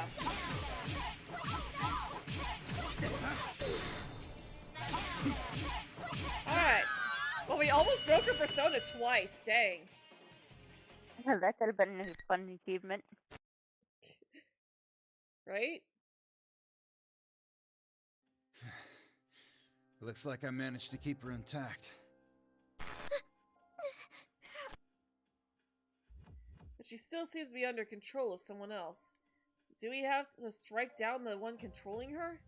But where could they be controlling Labrys from? Just as I prepare to check my surrounding area for any outside presences, a voice echoes from somewhere. You resorted to your fists in the end, after all. That's why people say your strength is fake. I was wondering if they would send a fake Akihiko. It's a familiar voice that I can't quite place. Darkness manifests from out of nowhere, and coalesces into the form of a person. What is that? It's another Akihiko-san? Whoa! Is that Akihiko-san's shadow? No, he's using his persona. Nope. He has Caesar. The darkness dissipates, and what's left standing there was me. Just like Labrys' shadow from before. He looks exactly like me. The only difference is in the eyes. While the others are stirring, he coldly declares. You go on and on about resolve and whatnot. What have you been doing these past few years? Just training yourself to fight better, that's all. You haven't grown at all as a person. You're still running from your fear of losing people, just like before. So you are watching us. Looks like the mastermind of this thing has a lot of time to kill. Huh? Mastermind? He's taken aback by my What are you taunts. talking Continues. about? I came from the sea of your soul. No, you didn't. You're just a fake. Enough. You think you rattle me with that tired old theme? The shadow. No, the mastermind arrogantly tries to rile me up, but his taunts are powerless against me. I'm not taking the bait. No anger, not even surprise. There's nothing rising within me. My heart, it was completely placid. So you won't admit it. Then, rise again, my puppet. Dance until you shatter. Shadow orders the fallen Labrys to stand. As if a puppet on strings, Labrys responds to the Shadow's command. Looks like you've shown your stripes already. That power proves you're not my shadow. So what? You still have no choice but to suffer. Unless you destroy this thing, it will keep rising up and attacking you all. What will you do? I glance over at Mitsuru. She gives me a slight nod and I laugh. Sad to say, but this show is over. What? It means we won't fall for the same trick again. Yamagishi, now! Thank you, Fuka! Just as Mitsuru's voice sounds, the ominous presence lurking within Labris was repelled. Oh, they misspelled Labras's name there. Labbers. They spelled her name Labbers. Turns out the person who Mitsuru contacted before entering the TV world was Fuka. I see. Her persona abilities could disrupt the control on Labris without her having to enter this world. Are you all okay? Fuka-san? Fuka Yamagishi. She's a friend of ours who helped us greatly in the battle 3 years ago. She has an analytical persona, and she herself is a whiz at digging up useful information. The Asagami High students don't know anything about Fuka. They're looking around in surprise. Is this like Rise-chan's persona? Wait, where is she? This feeling. What the? That voice. It's not coming from in here. Whoever it is out there. Seriously? She can use hers in the real world? That's amazing. That's not your shadow, Akihiko-senpai. It's just a fake mimicking your appearance. Very impressive to guess correctly from such a long distance away. You must be the one behind all this. You stole Labris and threw her into a TV. You were after persona users from the start.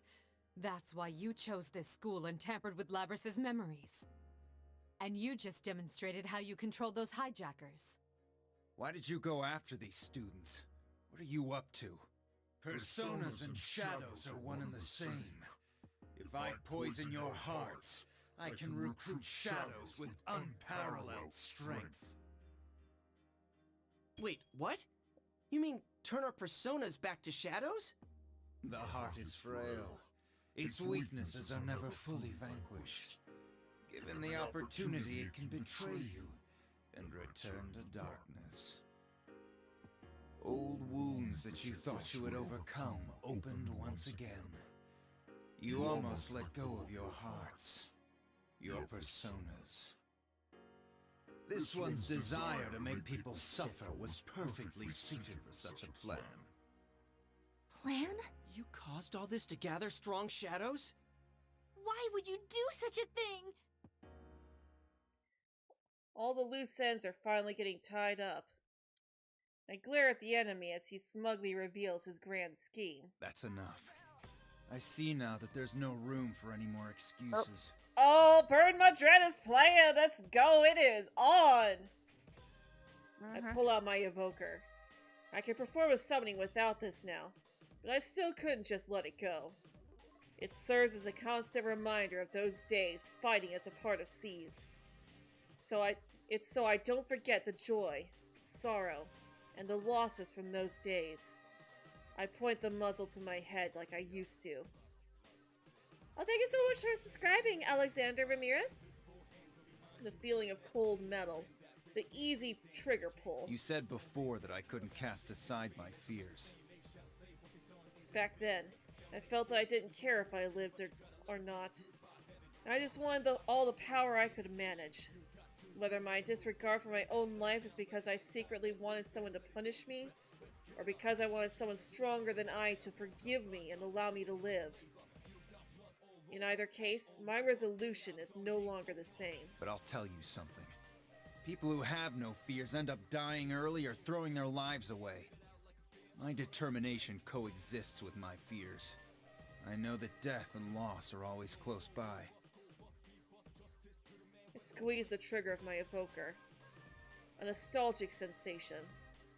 I was just a kid 3 years ago when I laid my life on the line. But now, though, I can't allow myself to unalive. In my heart, I know that I cannot lose this fight. I've accumulated all this power to protect others.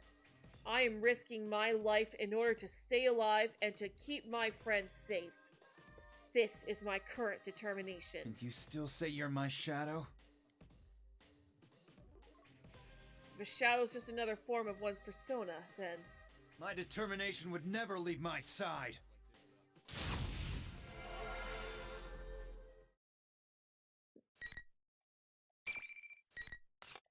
Alright, after we finish this storyline, I'm gonna go feed Leo.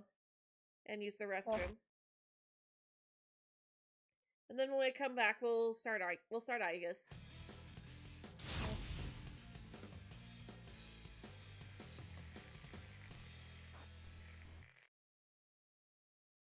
Final. Fight.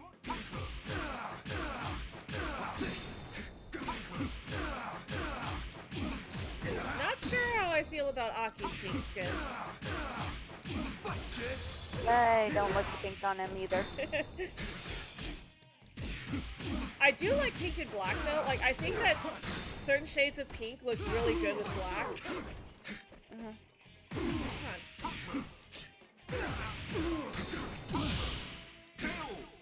Like, if it was on anyone other than Akihiko, I just don't think it suits him specifically. But, like, I like how the cape is pink underneath and black on top. It's like Aki's real cape, it's just red. Like, it's a darker red on the outside, but it's still red overall.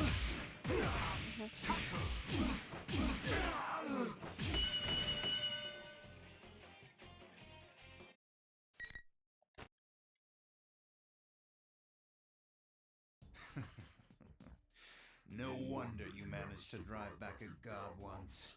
I didn't think you'd resist this fiercely. I thought I'd done some serious damage to that thing, but it seems it has no intentions of giving up this ridiculous charade. He nonchalantly carries on while still wearing my face. This is fine with me. Good enough for my purposes. I've confirmed you have enough power to meet my expectations. Good enough, my ass. Hey! Who do you think you are? You're really pissing Hey! me off! Guys! Stop making me censor you! The mastermind contorts my face into an eerie smirk and chuckles. I doubted there'd be any meaning in changing my appearance, but sure enough, it made for a very enjoyable game. I will see you in another guise next time. Just wait until then.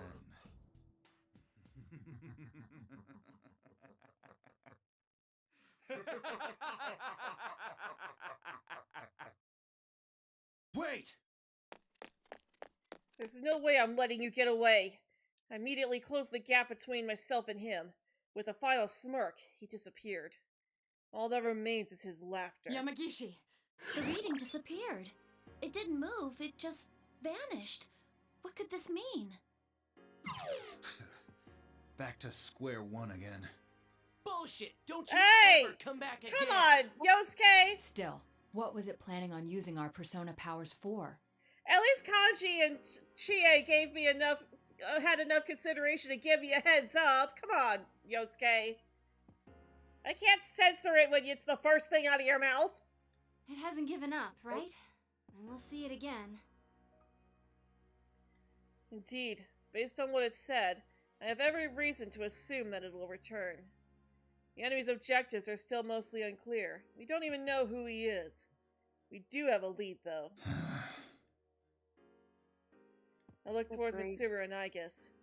Though I can't say this in front of the students, the fact that the mastermind knew about Labrys is a big clue.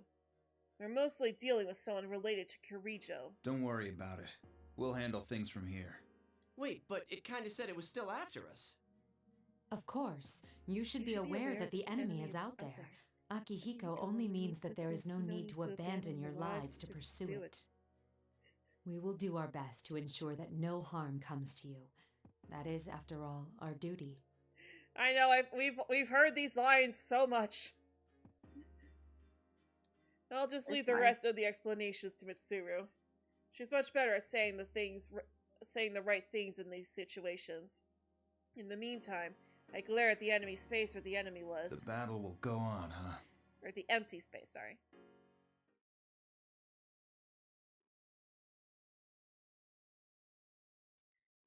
Alright. Next day. After all the members of the Shadow Operatives safely returned from inside the TV, we decided to spend a day in Inaba doing follow-up stuff and leave quietly the next day. I'm glad things went well. Oh, but first, it's good to see you again. This is becoming a real reunion. Yeah, they just need Yukari, Junpei, Ken, and Koro-chan. As Fuka looks behind her to the back seat, Mitsuru and Aiga smile at each other. Even for those of us who fought that battle 3 years ago, journeying to a world inside a TV to retrieve a robot still sounds absurd. Sometimes they're a bit too quick on the swearing to censor them, yeah. Still, we managed to accomplish our mission. We retrieved Labrys, and we kept the incident as contained as possible. However, our plan to leave quietly, like a covert ops unit should, was foiled by that group of students. They were certainly a lively bunch to the very end. Mitsuru seems to have thought the lapse in security wasn't enough to stain the overall success of the mission and smiles. I recall the smiling faces of those students as they came by to see us off from Inaba. Oh, we don't get to see that scene from Aki's perspective? Boo! Rude. I didn't think they'd all show up. They turned the quiet departure we'd planned into a big scene. Labrys, who Mitsuru opted not to reseal, is still gazing out the rear window and waving to them. Do you regret parting with them? A little. But it's only a matter of time. I promised Chie and the rest that I'd definitely come back. No. I want to see the Inaba group, and say goodbye to them in person. Iris was the one who insisted on a formal goodbye. Not only that, she herself decided to leave them for a while and join the Shadow Operatives. Even if it was unlikely that she could go to school with them, there may have been some way for her to see her new friends more often, instead of joining up with our secret group. That wasn't what Labrys wanted. There are things I must do in order to pursue the mastermind that dragged all of us into this incident. If I stay with the Shadow Operatives, I can accomplish those things. Those were her words. She's formed bonds, rather than depending on them. She'd rather push forward. That must be why she is able to overcome the past filled with more grief than any ordinary person's. Her resolve is amazing. And Labrys isn't the only one who gained a new determination in these lands either. In order to speak of my own resolve, I straightened myself and faced Mitsuru. Mitsuru, may I talk to you? What is it? It's unlike you to be so formal. This won't be any time soon, but I'm thinking of leaving the Shadow Operatives eventually. What? Aki, what? Fuka doesn't seem as hard hit as the other members, but even she's looking at me with confusion in her eyes. This is actually something that I've been thinking about from the very beginning. These feelings had been smoldering inside me ever since I received my first mission. I finally found an avenue to direct those feelings. Mitsuru seems to realize this is something that I've given a lot of thought to, and responds in a businesslike manner. May I ask why? There's something I want to do now. I can't do it while I'm part of an unofficial group like this. People who fear random acts of violence and crime, people down on their luck who have no one they can turn to. I want to be someone they can rely on. There's one great power that protected me in the past when I was faced with senseless acts of violence that caused me a great loss. I was an ordinary police officer.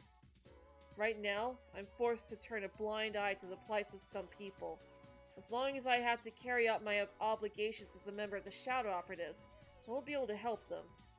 I'm going to have to forego protecting some of the smaller things in order to deal with the larger missions. This case helped me realize that I don't want to give up on those smaller things. I want to protect them. I see. I think you would be well suited to it, Akihiko-san. Becoming a police officer to protect one's city would be great too. I'm not against working my way up through official channels to become a source for security. But greater power is required to protect a larger area. And that power can't just come from my fists. There are greater intangible powers in society as well. It'd be a bad idea to work my way into the upper echelon as a government official either. Or it wouldn't be a bad idea. Then again, I don't know if I'm cut out for all that bureaucratic stuff. Oh, I was just about to do that after I finished this route. They got to him before I could. You just let us know you don't really cuss unless you're super angry. Same. I mean, you might hear it a little bit more from me when I'm over on Nixie's channel and not swearing here, but that's just because it's okay on her channel. But I try not to here. Mitsuru had been quietly talking in all my mushings and all my musings, and interpreted my train of thought with some surprising words. Of all the things you were going to say, that's it? What do you mean, that's it? Even I know it's pretty ordinary, but... Whether you man a police box or become a career officer, you should do it. And if you do, then I'll consider your circumstances, to an extent, whenever I need you. Huh? What's that supposed to mean? For a moment, I couldn't understand what Mitsuru meant. Wait, are you planning on making me belong to 2 departments at once? You wouldn't use the Kirijo name for that, would you? Bite your tongue? I won't do anything. But even if I don't, it'll happen on its own. You underestimate the organization's need for you. Leaving that aside, if you're going to wish to become something like that, then there's something you need to do first. You're right. I need to train more and... Nope. No, I meant going back to college. Mitsuru sternly adds, you should follow Yamagishi's example. That reminds me. I took a leave of absence from college to go on my journey. I didn't have a problem with my classes while I was still attending. What about now? Do not worry, Akihiko-san. I will calculate the units and time necessary for graduating, and plan the most effective curriculum for you. I'll be counting on you, I guess. I've been thinking this for a while now, but Akihiko seems to need someone to manage him. Ouch! You just wanted to let us know real quick. Oh yeah, no worries. Yeah, we don't really swear much here. If you do, you'll get a warning. Please don't swear in chat. I'm honored. You are welcome to use any of our censor swears that we've used, though. Like saying fluff instead of the other word. Or calling someone a biscuit. Like, gosh, the person who kidnapped Labras sure is an absolute biscuit. Another trial for me to face. Someone's in trouble. Labras interjects with a joke at my expense and starts laughing. I guess Mitsuru and even Fuka warmly smile back at Labras. For a robot, Labras sure has great timing and a great smile. I give up and heave a deep sigh before leaning back into my seat. Labras quickly forms new bonds in Inaba. She'll surely continue to form bonds while she works within the Shadow Operatives. One's heart changes through encountering others. It's the same whether your heart is covered with muscle or metal. Even if the culprit behind this incident were to appear again, he'd be no match for my new determination. The weather is great today. The day's cloudless sky is a perfect metaphor for my new resolve. There are clearly clouds in that sky! Thinking about how fitting the situation is makes me laugh to myself. After all this traveling, I finally feel like I've taken a step forward.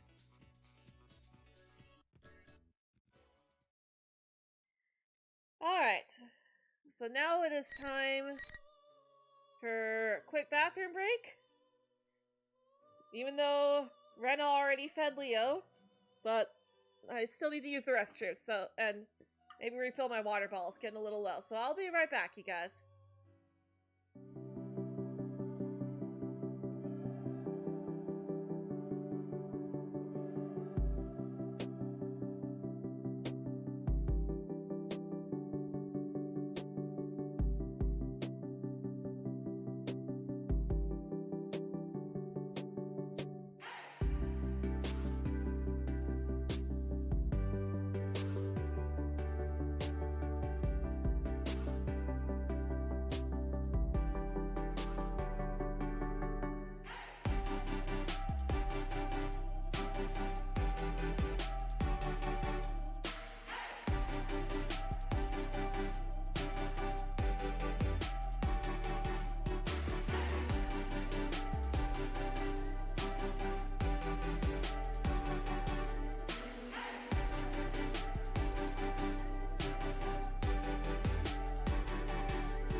Thank you.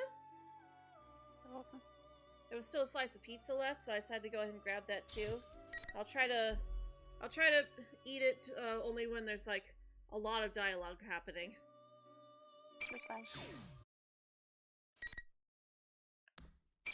Alright. From the cliffhanger.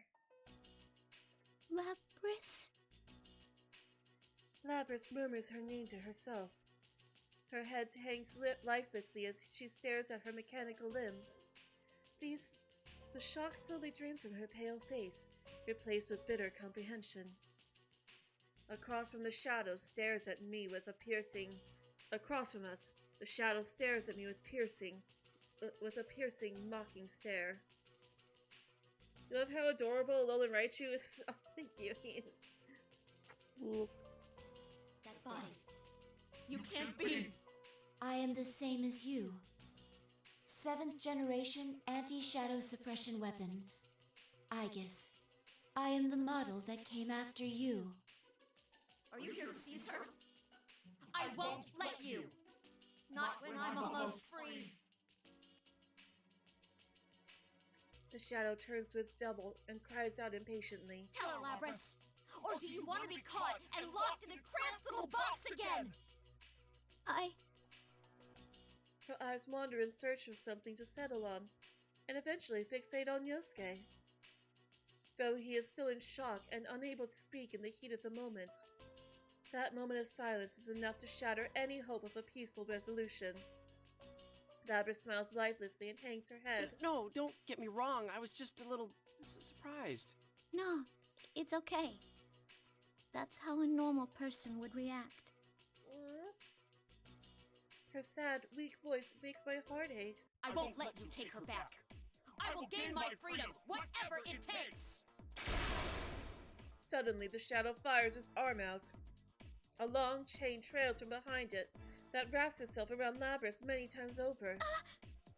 The shadow begins to pull her in with its wrench. Unable to struggle, Lapras is dragged over to her captor, who lifts her over its shoulder. The shadow then runs full speed out of the announcement room. It fled with such explosive velocity that it is hard to believe that it was carrying its own weight. Wait! I give chase. It is unfortunate that I cannot explain the situation to Yosuke-san, but I have no choice. I exit into the hallway and see the shadow make for the stairway leading up. This is the top floor, so it must be heading for the roof. I climb to the landing and take the stairway 2 steps at a time before throwing open the door. But what I find there is not what I would expect to see on the roof of a building. It's a studio. It is best described as a TV studio. The spotlights hanging from the scaffolding, the cameras here and there. Up until now, no matter how warped things got, they still looked like part of a school. But not here. What is this place? Just then, the door behind me slams open again, and a boy comes running out, breathing hard. It is Yosuke-san. I am perplexed. Why did he chase after us? There's no one here who would warrant leaving his friend Rise-san's side. Suddenly, the area is shrouded in a menacing aura. The shadow appears. It is still carrying Lapras over its shoulder. Lapras shouldn't be unconscious, but she isn't showing any signs of resistance. Persistent pests. Too bad for you. The Grand Prix is still on. Have fun wasting time fighting each other. Hey, wait! Whoa! As soon as Yosuke-san turns around to give chase, he runs up against something. Alolan Raichu is your favorite version of Raichu? Cantonian Raichu will always have a soft spot in my heart because of my plushie, though. But I do really like Alolan Raichu, too. I try stretching up my hand. Just as I thought, there is an invisible wall. Though it wasn't here when I climbed up the stairs. The only door back into the school is the one beyond the wall. In other words, we are trapped. Yosuke-san hangs his head in shame and looks at me awkwardly. I guess this means we have to fight. Sorry, I feel like I got in your way. I came here without thinking and fell right into the enemy's trap. I'm sure that's what he's thinking. But as I see it, it isn't Yosuke-san who should be apologizing. I am also sorry for all this. Huh? We are the ones ultimately responsible for this incident. I am sorry to have dragged you all into it. If your friends are safe, I would suggest you evacuate at once. But in these circumstances, I must go after her. There's no need for you to take the blame. I mean, I feel the same about wanting to go after her. Why? I'm not sure this concerns you. I promised I'd protect her, but I couldn't back her up when she needed me the most. So, like, I want to apologize and actually keep my promise this time. I feel like I can't leave her alone right now. In his eyes, I could see a glimmer of solemnity. I think I should explain certain things to you.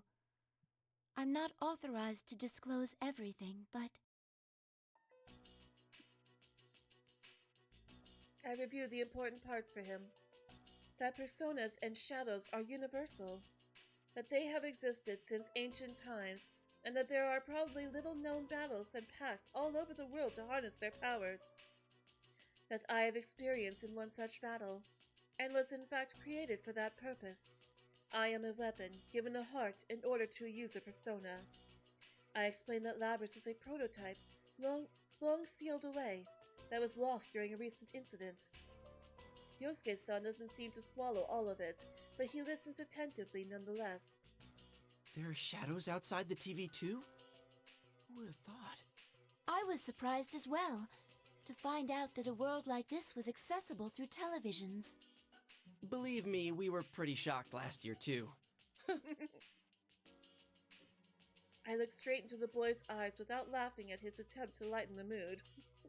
Dang! Only the winner can leave, so we must fight. There is no ignoring that cold fact. I suspect the shadows set this up to buy time. We don't have a moment to waste. I don't say anything, but Yosuke-san seems to get the picture. Can you tell me something? What's going to happen to Labrys once you catch her? I cannot answer that.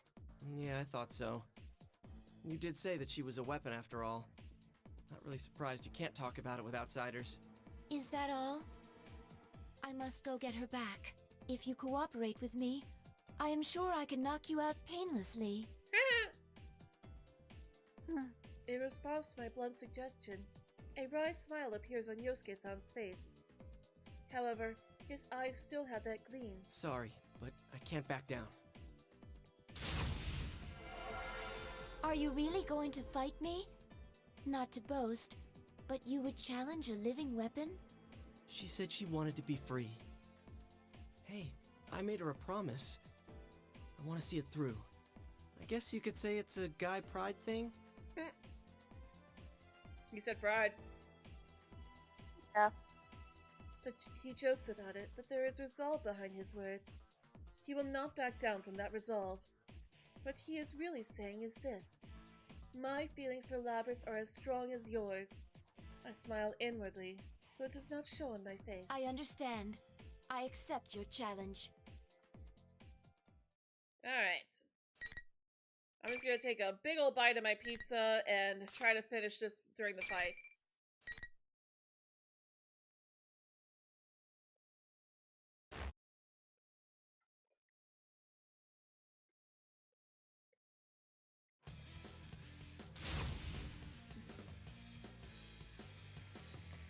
Versus Yosuke. Yep. Final.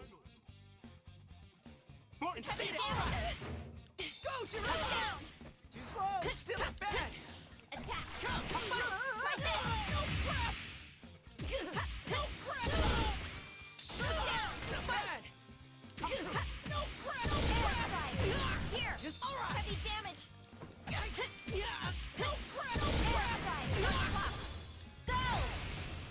Well, Yosuke, I would appreciate you watching your language while I'm trying to eat. Here, impact! Oh no, welcome. No crap! Barrier mode! Start your block! Go! Just getting started! Okay, there, got him. Alright. Moving on.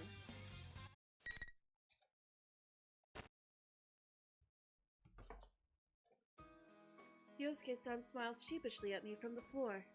I had a feeling I didn't have a chance against a pro like you.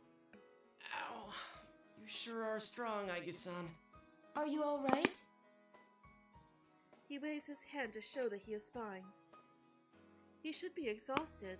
Perhaps the guy pride thing prevents him from admitting it. Looks like I'll be staying behind.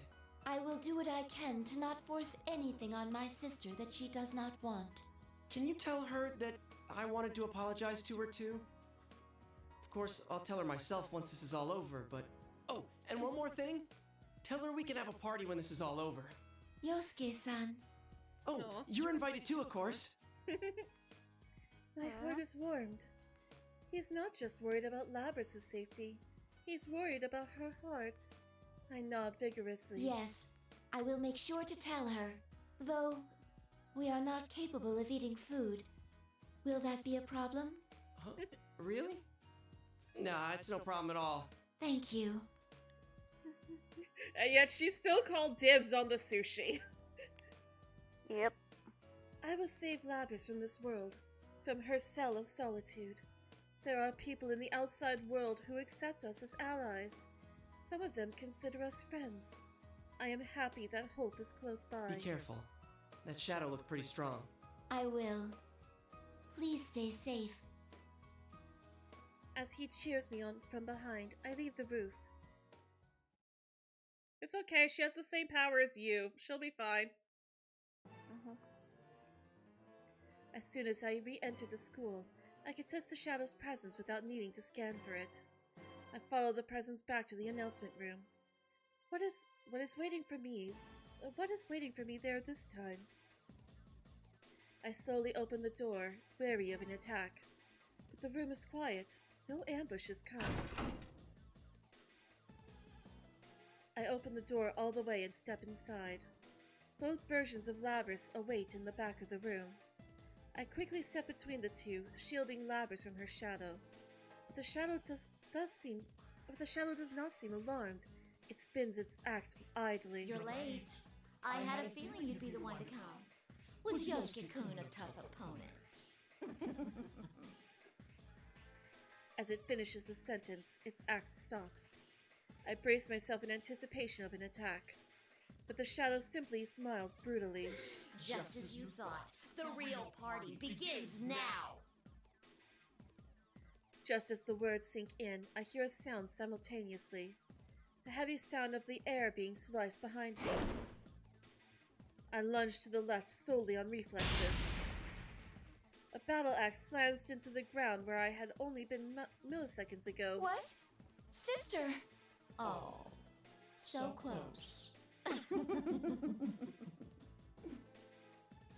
Labrys takes a combat stance with her battle axe.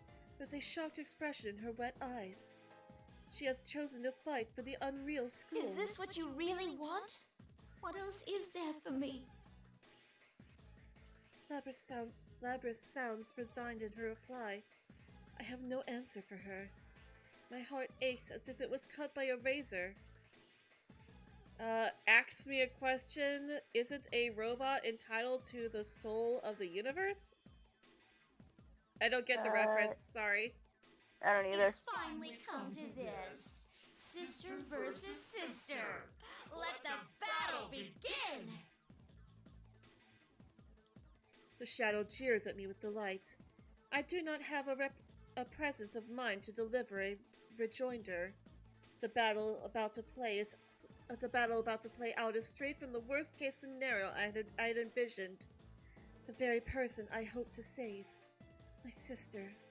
I must defeat her with my own hands.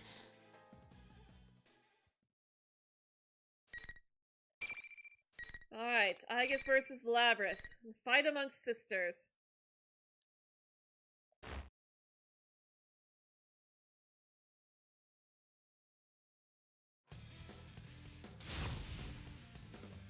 Alright. Wait, what was Aigis' tagline again? Finally. I can't remember. The Heartless Armored Angel. Okay. Dang.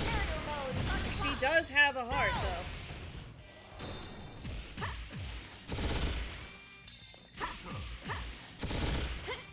versus a heartless armed angel versus Yasogami's Steel Council president. Sorry, Labras. We have to.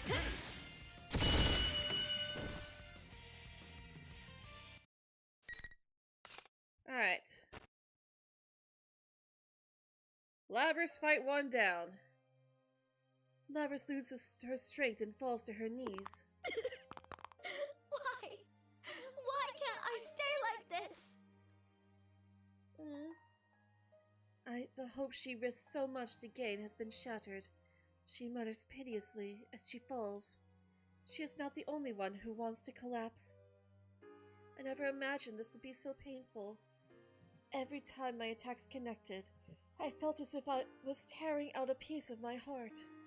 This unwanted exchange of violence that will end in one of our destruction leads to nothing but despair.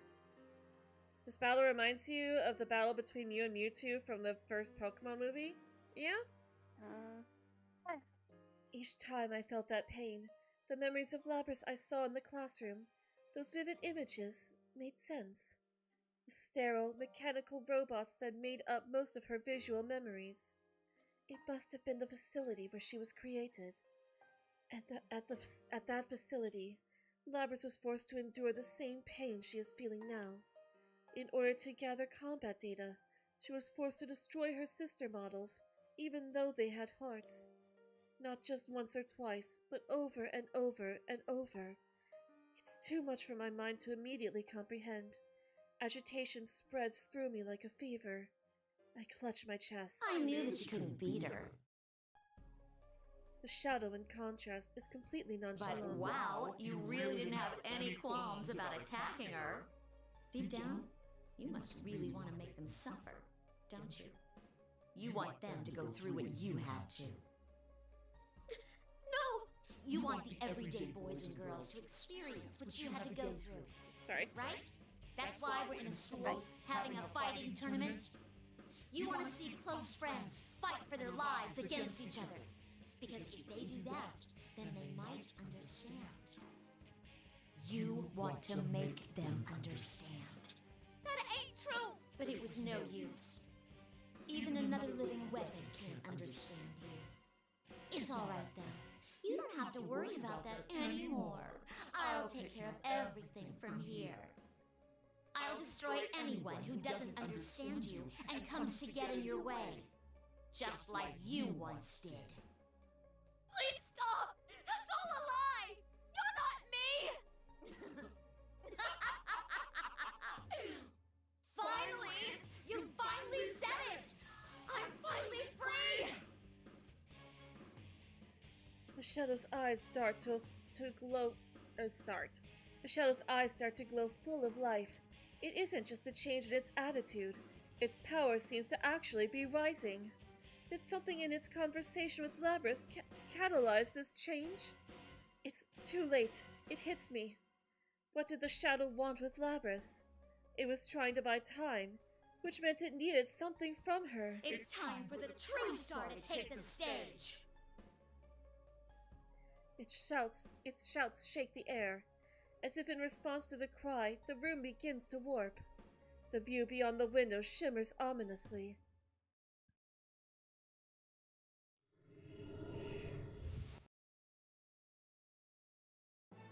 A giant incinerator appears from the darkness.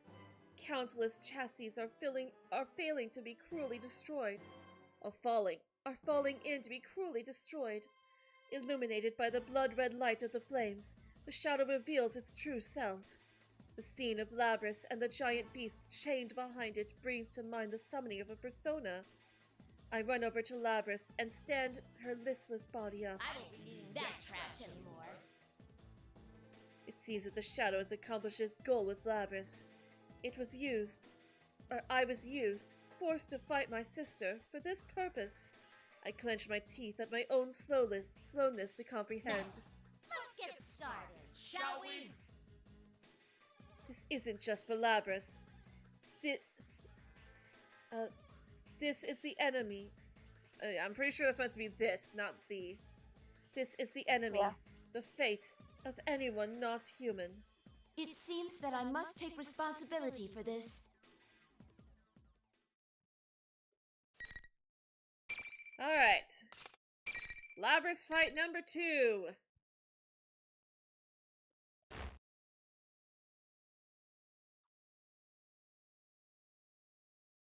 It's time to fight our sister's shadow. But at the very least, this one is like, okay, yeah, this is a shadow. We don't have to feel bad about this one. Final. Fight!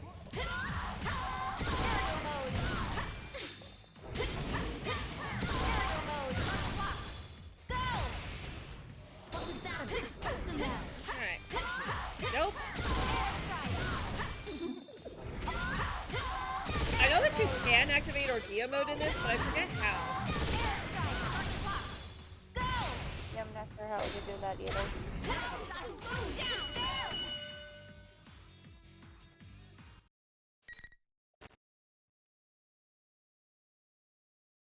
Alright, victory. The monster's form melts away as it disperses like fog. Only a silhouette similar to Labrys remains. It falls to its knees, having no will to resist anymore. I somehow pulled through. I turn to face the real Labrys. Are you all right? She is conscious and seems to have no major damage. All that remains to be tested is her will. Please listen. I have a message for you. From Yosuke-san. He said that he is sorry for promising to help you and being unable to support you when you needed it most. Additionally, he said that he would be throwing a party later. You are invited, of course. You're lying. If that is what you think, you can ask him yourself later. Now please, stand up. I lend her my shoulder and prop her up. She follows my lead, but her legs are still shaking. How come this happened? I didn't want to hurt anyone or make them suffer. I know. That was a shadow going berserk. Not everything it said reflects your true feelings. I had a similar experience, actually. My other self was on the verge of going berserk. AKA Metis. It told me there was an innate contradiction in having a heart, but not being human, preventing me from truly protecting others. Wasn't that tough to listen to? Yes, of course. Then how can you stand it? How are you still acting like everything's fine? I'm fine right now, but I'm sure I will suffer that pain again someday. Very probably, as long as I am myself, it will never go away as long as I live. You know, the way that Aigis says that makes Metis sound like she's Aigis' shadow, and I think I just figured out how that works. So, you know, your shadow is your persona. So, like, Yosuke's shadow became... Yosuke's shadow is Jiraiya, for example. Yep. So, Metis was Athena. But Aigis was still able to use a persona because she had the wild card and had access to all these other personas that can exist simultaneously in her heart. But she can never summon Athena throughout the entirety of the DLC. So if you think about it that way, Metis was Athena, and that's why Aigis can't use Athena, because Athena is Metis. Yeah. It won't. Then what can I do but give up? What am I supposed to do? We'll be all right, as long as we have friends. Labrys opens her eyes wide. It was when you were alone that you suffered most. I'm sure of it. If you do not give up on reaching out to others, you will surely find someone who understands. Or maybe... As I say this, I can hear voices from outside. They are calling our names. The voices grow closer and closer, and eventually one of the doors flies open. Hey! There you are! Thank goodness! Are you two okay? You seem to have the matter in hand. Kanji-san and Rise-san arrive shortly after. Now that the shadow has been defeated, the invisible walls trapping them have disappeared. There are some faces new to me as well. As I recall from the video, they are Yu Narukami and Yukiko Amaki-san. There was also a costume that looks like General Teddy. This must be the real Teddy that Chie-san mentioned. The resemblance is strong, but this one is so charming that it is hard to hate him. Everyone has considerate words for Lapras. Yeah, don't tell Teddy that you find him charming. He will take that and run with it. My heart is filled with warmth. They could have ignored us outsiders and escaped, but they didn't. They were truly worried about us and came running. All of them.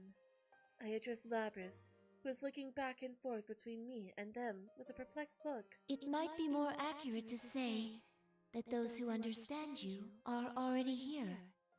Of course, I want to understand you as well. Please talk to me whenever you want. Tell me about your memories, even if you have to take them one at a time. Lapras sinks deep in thought, then looks at me again. I nod silently. She slowly starts walking and steps in front of the shadow, who stands as quietly as a real shadow at the other end of the room. You were right. I was always alone, so I had no one to talk to, no matter how much it hurt. And I went and blamed that on them. I'm sorry I left you alone all this time. You are me, after all. This reminds me of us from last year. Yeah, it's the same thing. She's really no different from us. Yosuke-san and the others laugh. To acknowledge one's weakness in front of others, they must have earned their personas through the same ordeal. I can see now why their bond is so strong. The tension in the air evaporates. Just as Lapras' expression softens, a familiar voice comes from behind. Is that Lapras? Everyone turns to look at the newcomer. Mitsuru-san, Akihiko-san, you're all right. Of course we are. I run towards them. Neither of them appear to be injured. I notice that Yosuke-san and the others are not surprised to see them. They must already be aware of the situation. Though they react to their arrival differently. Who are these people and what the hell are they wearing? Oh man, a dude storming across the battlefield in just a cape? I am all about that. Of course she is. I'd say you've got good I think taste. Prix would say that. Seriously? Lapras grabs weakly at my arm. Don't worry. I smile and nod. She still bites her lip in anxiety, but she is no longer afraid of everything. You're Lapras, correct? Lapras simply nods in response to Mitsuru-san's question as she walks up. There is a moment of silence. Mitsuru-san's sigh of relief breaks it. I'm glad you're safe.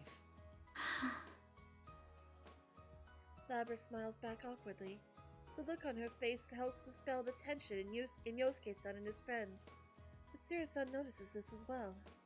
I step forward alongside Mitsuru-san to introduce ourselves and show our appreciation.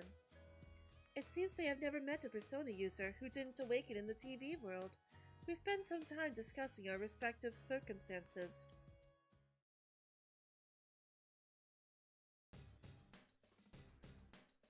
Teddy leads us back to the roof. They say that this was the place they used to enter and exit this world. Lapras, who still doesn't quite understand that she's in the TV, cocks her head in bewilderment. Yosuke-san and his friends gather around her and explain everything. She is shocked at first, but as she grows accustomed to the idea, she begins laughing. Relieved, I leave Lapras to them. I approach Mitsuru-san and Akihiko-san. I relate to them all the information that I have gathered on this case so far.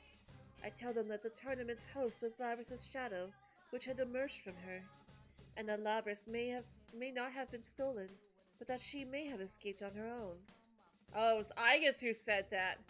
Of course Chie would say that, yup. She has the ability to manipulate people's senses. That would explain the sign of mental interference found in the hijackers.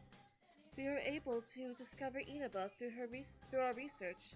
Perhaps she used the same methods.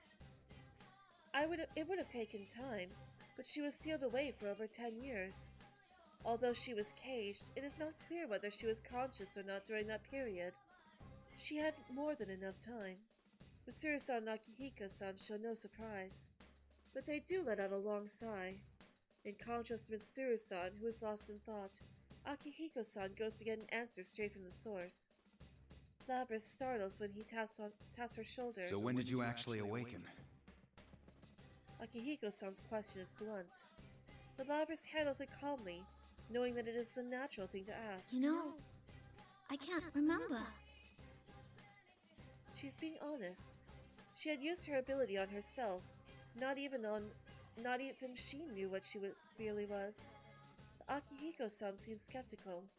Having no memory of it also means that she is unable to deny it. Please, Mitsuru-san, can you be lenient with her? Mitsuru-san folds her arms and thinks. I know she is in a difficult position. Though Labrys may have a heart, that does not make her human. She is a weapon with dangerous capabilities. Mitsuru-san cannot decide based on her personality alone what measures to take. Especially now that we are affiliated with the police. We have our reputation to consider. Yeah, would you, please? Yosuke-kun. I know I'm asking without knowing the whole story here, but please don't lock her up again. Even his friends seem surprised by his outburst. But soon enough, they are all giving Mitsuru-san the same pleading look. Mitsuru-san winces before giving a wry smile. Well, I hadn't intended to seal her away again to begin with. Mitsuru-san! Seriously? Did you hear that? It should be a walk in the park compared to the challenge of sending Aigis to school. Oh boy. She has no intention of locking her away. The smile on Mitsuru-san's face confirms that much. Thank you so much. How about if we go outside? This isn't really the place to stand around and chat. Yeah. Well, it was a hell of a way to start off a holiday, but at least it's over. Man, why'd that shadow have to pick our school and us of all people? Mitsuru-san and Akihiko-san freeze. That is odd now that you mention it. I was told this place takes its shape from a person's memories. Why would it become this high school? I had picked up on that incongruity as well. Putting aside that Inaba was chosen as the escape destination, why was a specific school so carefully recreated? I also have my doubts about Labrys' power. Strictly speaking, it doesn't rob one's sanity. What her power really does is cloud one's senses with illusions. I'm not sure that would have been enough to control those hijackers so completely. Hey, Labrys. Akihiko-san calls out to Labrys again.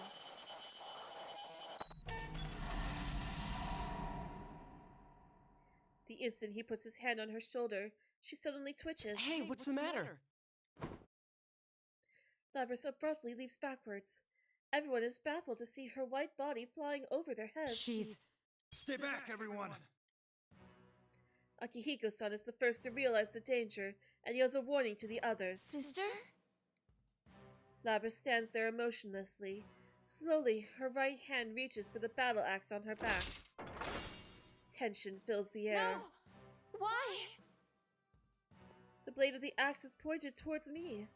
I do not comprehend. What's going on? As I stand there confused, Labrys lowers her stance, readying herself for battle. I open my mouth to try to persuade her, but I can't. There's no time. Labrys now has the use of her persona. She will be stronger than before. If I don't focus on counterattacking, I'll lose. I clench my jaw and hold in the despair that threatens to overwhelm me. I must concentrate on the problem at hand.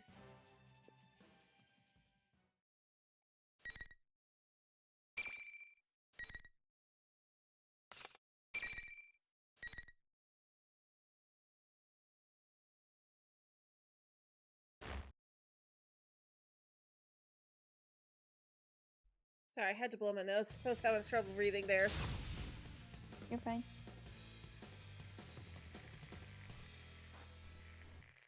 Alright. Time for Labrys.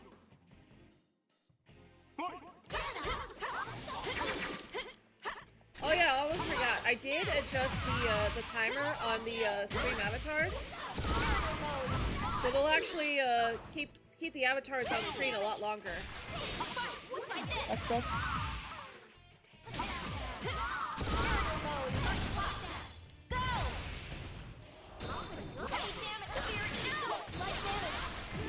Nope. Stop it. Bad left.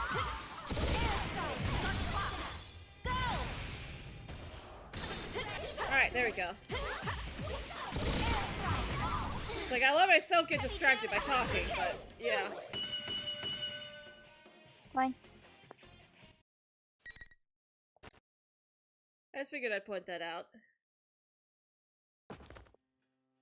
Labris falls to the ground with a thud. Labris! I try to run to her, but I stop when I hear an unearthly You voice. succeeded in repulsing it yet again. Very unexpected. And now it's Igus. Everyone takes a defensive stance and looks around. What is this? I'm not getting a good feeling about this. It's certainly an ominous presence. That voice. Is that my voice? Yes, it is. Before I can react, an unnatural-looking shadow, a clump of darkness thick as a pool of blood, forms next to Labris. Our true enemy rises up from the sludge. It is a sight I will never forget. No. Agisan's shadow? To think you'd fight back this fiercely. No wonder you once drove back a god. Yes, I want them even more now. Oh, great. It's like, yes, technically we're looking at Igus right now, but because Igus and Izanami share the same voice actress, it's like, oh gosh, now we have to fight Izanami again. Want them? What does that mean? Yosuke-san lashes out at the enemy, but it ignores him and continues talking. Sadly, it seems things won't be going according to plan this time, but I'll make use of what tools I have to the very end. This is my last chance. No, more like a marvelous entertainment. Entertainment? Instead of answering, it raises its right hand over her. Stand, my puppet. Labris stands up as if being pulled by strings. Is it controlling her? Sister! She doesn't answer. Her face is a blank stare, and her shoulders hang unnaturally. She is every inch its puppet. Confused, I look again at the enemy.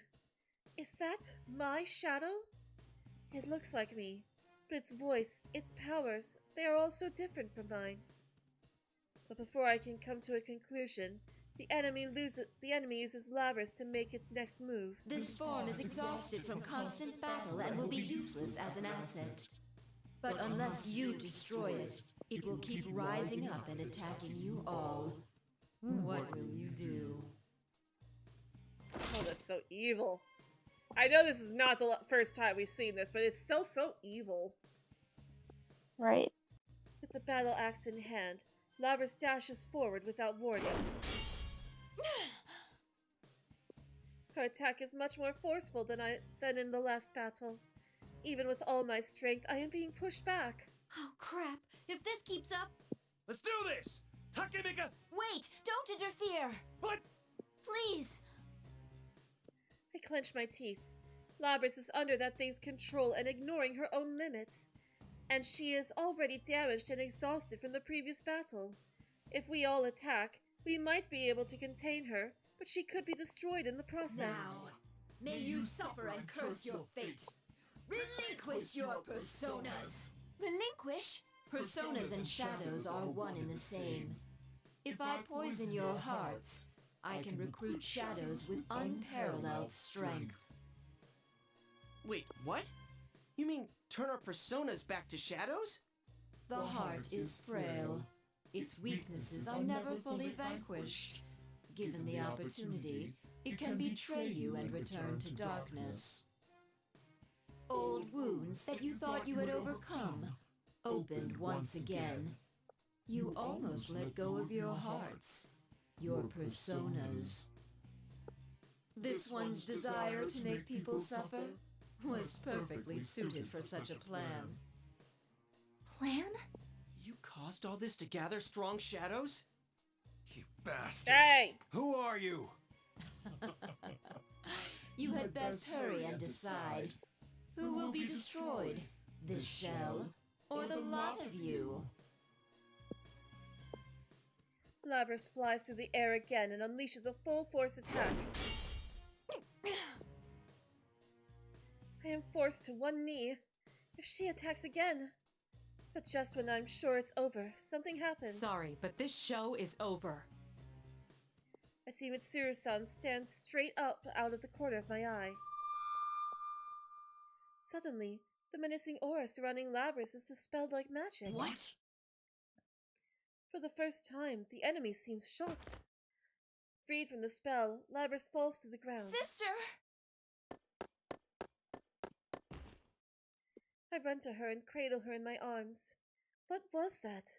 Mitsuru-san smiles defiantly and glances up to the sky. Looks like you made it in the nick of time. You saved us, Yamagishi. An answering voice echoes in my head. That soft but extremely reassuring voice. Are you all okay? Fuka-san? Fuka Yamagishi-san. She is a fellow ally who helped us overcome the challenges we faced in the past. I cannot help but smile with surprise and joy. So you had a third assistant. Ooh, what a soothing voice! My Teddy senses are telling me that this is a real cutie pie! Is this Oh, like goodness, Rise Teddy. persona? Wait, where is she? Outside. This feeling. What the? Rise-san opens her eyes and looks up. That voice. It's not coming from in here. Whoever it is out there. Seriously? She can use hers in the real world? That's amazing. Even before I can ask, Fuka-san tells me what I want to know. Igus, the enemy is just mimicking your appearance. It's not actually a part of you. Very impressive to guess correctly from such a long distance away. Mitsuru-san stares at the enemy in shock. We hear Fuka-san's words as if she is speaking, but technically there is no sound. She transmits her voice directly into people's minds. Other people should hear nothing. Yet the enemy is responding to her. I raise my guard in spite of myself, but there is no fear in me. My doubts about the enemy, my hesitation, are gone. My heart starts to burn. What is this? I've never felt this heated emotion before that's running through my body. Are you sure you didn't feel this towards Strega? You must be the one behind all this. You stole Labrys and threw her into a TV. You were after persona users from the start. That's why you chose this school and tampered with Labrys's memories. And you just demonstrated how you controlled those hijackers. So this must be the real Puppet Master. Then, that voice who tried to dissuade me back in that classroom. You're quite slow for a machine. Can't you tell by looking at me who that was? So that wasn't something my heart saw, but just a malicious whisper. The fire in my heart is stoked higher, and I make a fist without realizing it. I thought this entire incident was just an unfortunate event caused by my sister's suffering, but her pain was all orchestrated by someone. This isn't her tragedy. Someone saw to it that this would happen. And not just to Labrys. Whoever did this tried to manipulate the pain in my heart too, by posing as my shadow. And to top it off, the culprit posed as everyone here to make them distrust each other, reopening old wounds. This was all an evil plan. I am not human, but because of that, I hold the hearts and bonds of others to be sacred. They saved me. They keep me going. And yet, it tested those bonds and used our anguish for its own purpose. Our hearts are nothing but tools to it. Tools to hurt others. I see. I get it now. This roiling, violent surge of emotion. this shaking, burning, erupting sensation. I realize that this is a type of emotion which can best be described in a single word. This is fury. Are you angry? All right, I'll play along.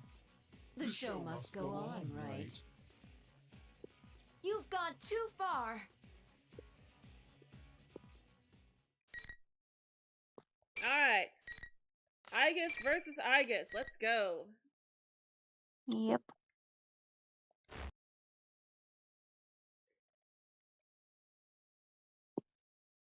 Of course, this one's a fake Aegis, but still.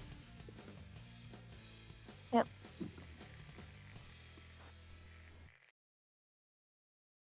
Final.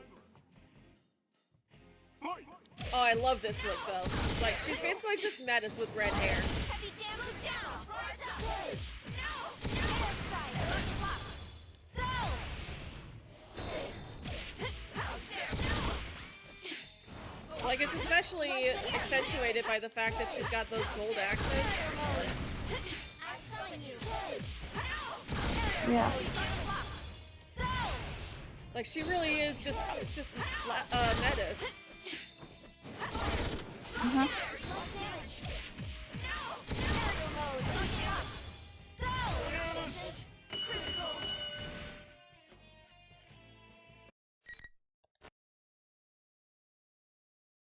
Alright, moving on.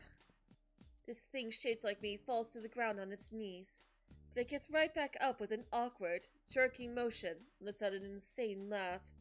The smile on his face, contrasted with the damaged limbs, has the eeriness of a clown. This is fine with me. Good enough for my purposes, and I confirmed you have enough power to meet my expectations. Good enough, my Foot! ass. Those are the words of a sore loser. This is only a temporary form. I doubted there'd be any meaning in changing my appearance, but sure enough, it made for a very enjoyable game. All that irritates me is having to feign cooperation with that foolish human until I obtain the one true vessel. That foolish human? That's an odd choice of words. It would seem to imply not only that it is not human, but also that it is working with a human to carry out its crimes. I will see you in another guise next time. Just wait until then. Yeah, basically the being behind this, now that Labrys has made that connection, I can say that the being behind this is basically like Nyx or Izanami. Yeah. It's another piece of the human subconscious. It let out a raucous laugh with my face. After that, it slowly fades away, dissipating into the air. Yamagishi. Matsuru-san quickly calls out. However, The reading disappeared. It didn't move, it just vanished. What could this mean? Back to square one again. Akihiko-san lets out a bleh. Akihiko-san Word. lets out a heavy sigh. Sheesh. It even had to exit on a lame, evil laugh. Another guys, huh? Don't even think about coming around here again! Should we put up some talismans? I've got a lot left over from when we were putting them up in our inn. Dang! Well, even if it shows up again, it'll get double the pain we gave it this time. Who could it be, though? How did it know about our personas? That aside, it sure had a sneaky way of doing things. This is twice I've been kidnapped into the TV world, you know. Twice! Their irritation is obvious, and it's only natural. They were toyed with as well, and they do not take Labrys' treatment as a tool well. But I cannot encourage them to settle the score. Akihiko-san apparently thinks the same thing. Don't worry about it. We'll handle things from here. Wait, but it kinda said it was still after us. Of course, you should be aware that the enemy is out there. Akihiko only means that there is no need to abandon your lives to pursue it. We will do our best to ensure that no harm comes to you. That is, after all, our duty. But... Guys, let's leave this to them. You can... Are you serious? They're right that we need to go back for now. You look beat. Yusan, aware of their situation, speaks out. Perhaps he senses our dilemma. I'm sorry, everyone. He nods and looks at Yosuke-san, who reluctantly gives up. Their ability to communicate through eye contact only proves the strength of their bond. Alrighty, attention please! The trip doesn't end until we get out of the TV! Dude, we were in the middle of a conversation. And what's this about a trip? You really gave us a scare disappearing like that. And this isn't the first time either. It's not my fault! Or should I actually sponsor the next Miss Inaba? Don't even think about it. Chie-san's fist. I'll start reading this, Teddy. Oh. Chie-san's fist is still shaking with anger after impacting Teddy with full strength. There are times when you should give it your all because it's your friend. Ah, how beautiful friendship is. I comprehend. After everyone calms down, we finally move on to the main subject. We are on the roof to begin with to leave this world. After getting everyone's attention, Teddy makes a few narcissistic remarks and clicks his heels. Then, like a magic trick at a party, some old TVs appear in a puff of smoke. What are you doing with this ancient TV? Hang on, where'd you even get this? It's a Teddy vision! You can get out from here! This TV is our escape route?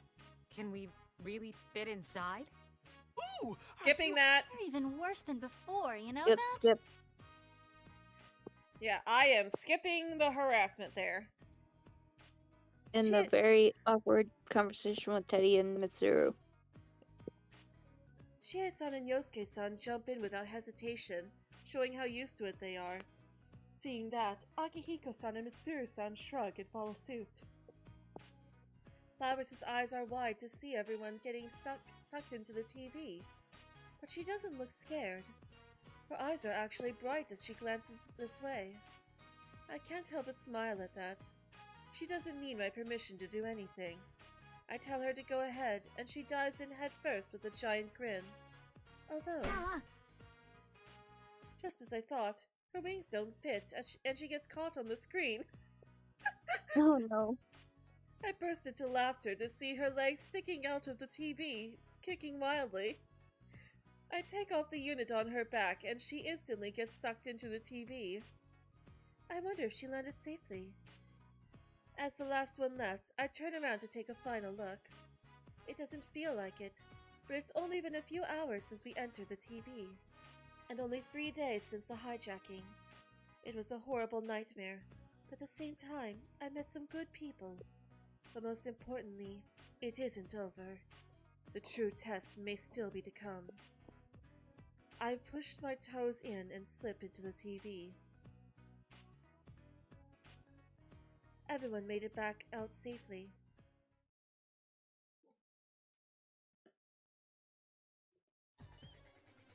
And now we're in the middle of Juness. When we return to the real world, I am surprised to find myself in Juness, a large department store. I have never seen Mitsuru-san so flustered. Even she could not have expected to emerge in the most crowded place in town, and from a display TV at that. But to make it back to the limousine, we have no choice but to walk through that store. Mitsuru-san in her skin-tight suit. Akihiko-san, mostly naked except for his cape. Even I guess. Yep. Me with my mechanical parts exposed, and Labrys with her axe, or rings, I suppose. Not to mention Teddy. Rise-san and Naoto-san are both public figures. One is an idol and the other is a detective. We make quite an outlandish procession. Considering the nature of our operations, I hope to avoid having my picture taken with phone cameras. However, as we walk along, I find that my fear of cameras is baseless. In fact, it is not cameras we need to worry about at all. It is the police. I find myself anxious in this completely unexpected situation. An arrest would mean disgrace as an unofficial unit, and I'm sure Yosuke-san and the others would like to avoid the inside of Juvenile Hall. Everyone hastily agrees with each other and takes off at full speed. I can hear Yosuke-san and Chie-san loudly complaining about the unfairness of the world. Mitsuru-san and Akihiko-san exchange fearless smiles, though cold sweat is streaming from both their heads. Teddy and Labra seem like they're having fun. I don't think they understand the situation. Yu-san and Yukiko-san run without a word, like determined athletes. Kanji-san tries to turn and fight every so often, with Naoto-san having to stop him each time. Rise-san switches on her cell phone to find an alarming number of missed calls, which seems to be the bigger problem for her. In the end, our party with the Yasogami High School students concludes with a brief goodbye as we all scatter like birds. That was eventful. Yep. That night, we decide to stay the night in Inaba for a quick health checkup and review of the case. After finishing the necessary steps, we decide to take an early rest. Hey, Larry Larvesta, welcome! Hey. The true Okay, culprit is still out there, and Labras needs to get to a lab for proper maintenance. After 10 years of stasis, she was suddenly forced into a series of stressful battles. It would not be surprising if some of her parts are now malfunctioning. Considering the morning traffic, we should leave early in the day. Or so I suggest, but Labras has other ideas. May 4th, the next day. Our car is parked at an intersection away from the main road. We are here to say goodbye to everyone. Labras wanted it this way. I am happy that she wishes to see people again of her own will. On the side of the street, all the people we met yesterday are gathered to see Labras one last time. They wish to say goodbye to her, but they had not expected us to contact them. I asked if I could come see everyone. I wanted to give everyone a real goodbye. What do you do next? Are you going back to that lab? No, I decided I'm gonna work with Mitsuru-san and them. I want to do my damnedest to catch whoever used me to bait a trap for you all. Labras, Alright, darn then I it! guess the party's on hold until after everything's really over. But hey, you should come see us again anyway. Promise me, okay? You got it.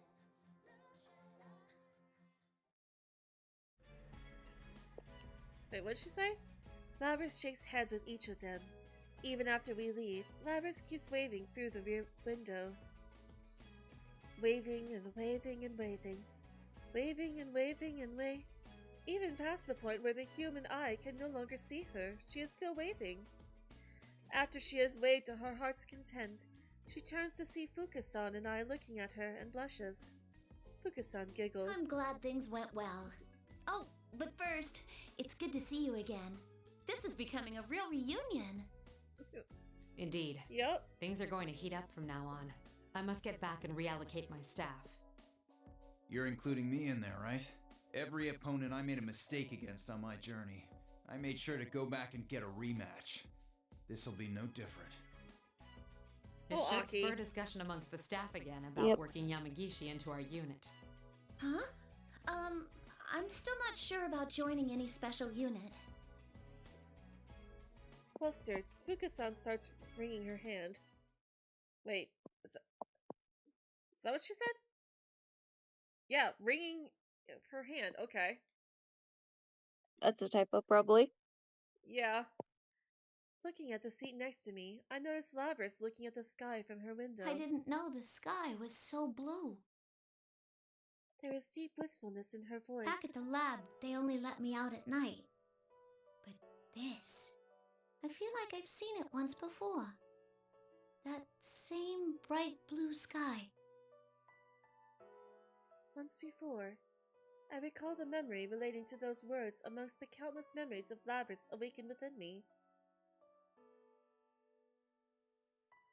The sea, that cerulean sky and lingering clouds, the emerald blue water.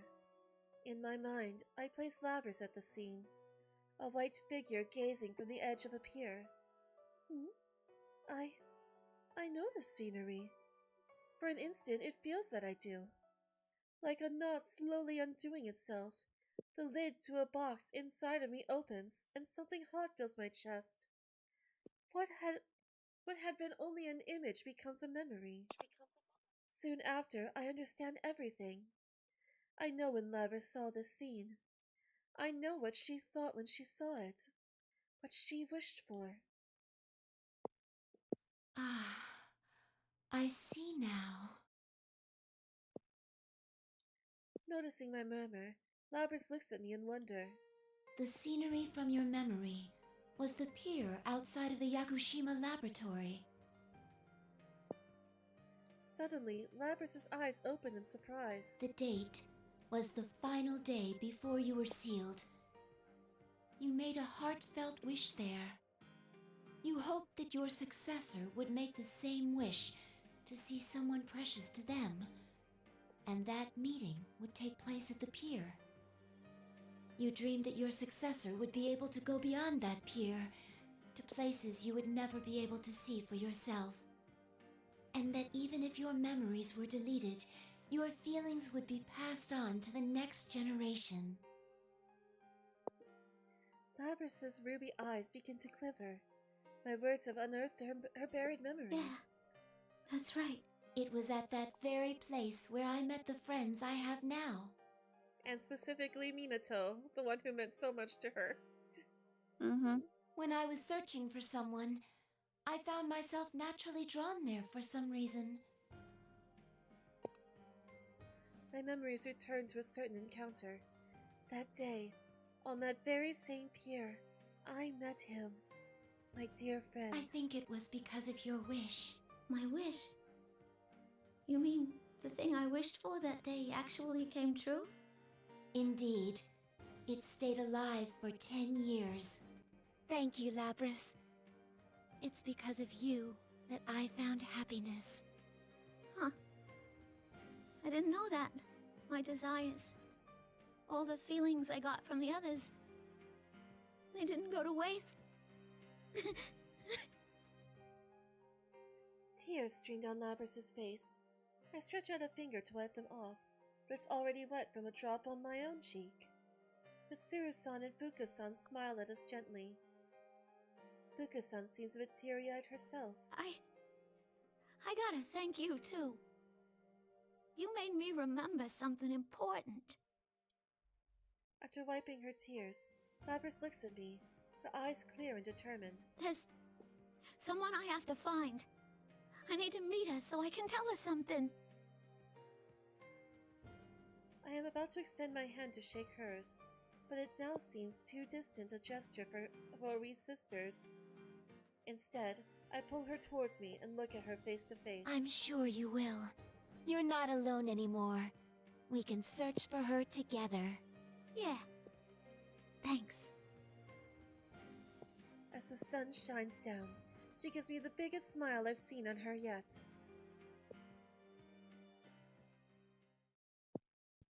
Yay! So cute. Alright, now, should we start? I think it's gonna be a while. It's a lot of reading.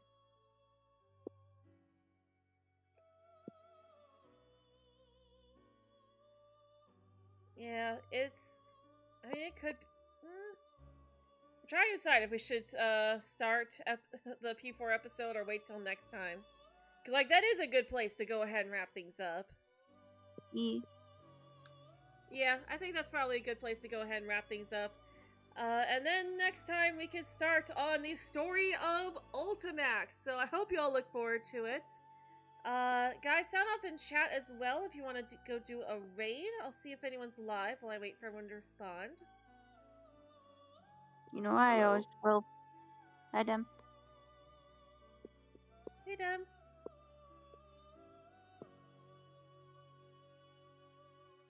Let's see here.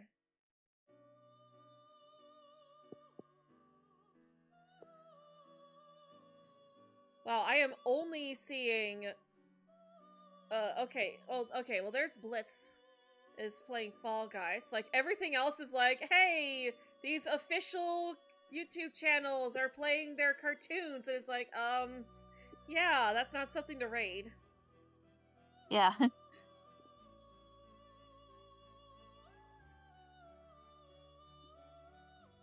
Yeah, I'm really not seeing anyone... Like, everything is just, like, completely unrelated. Epic's live.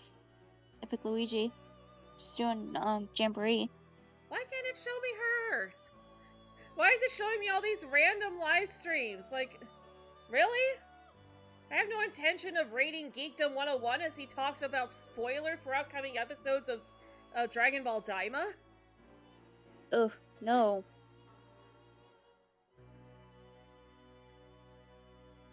Well, it sounds like people are already just leaving. So...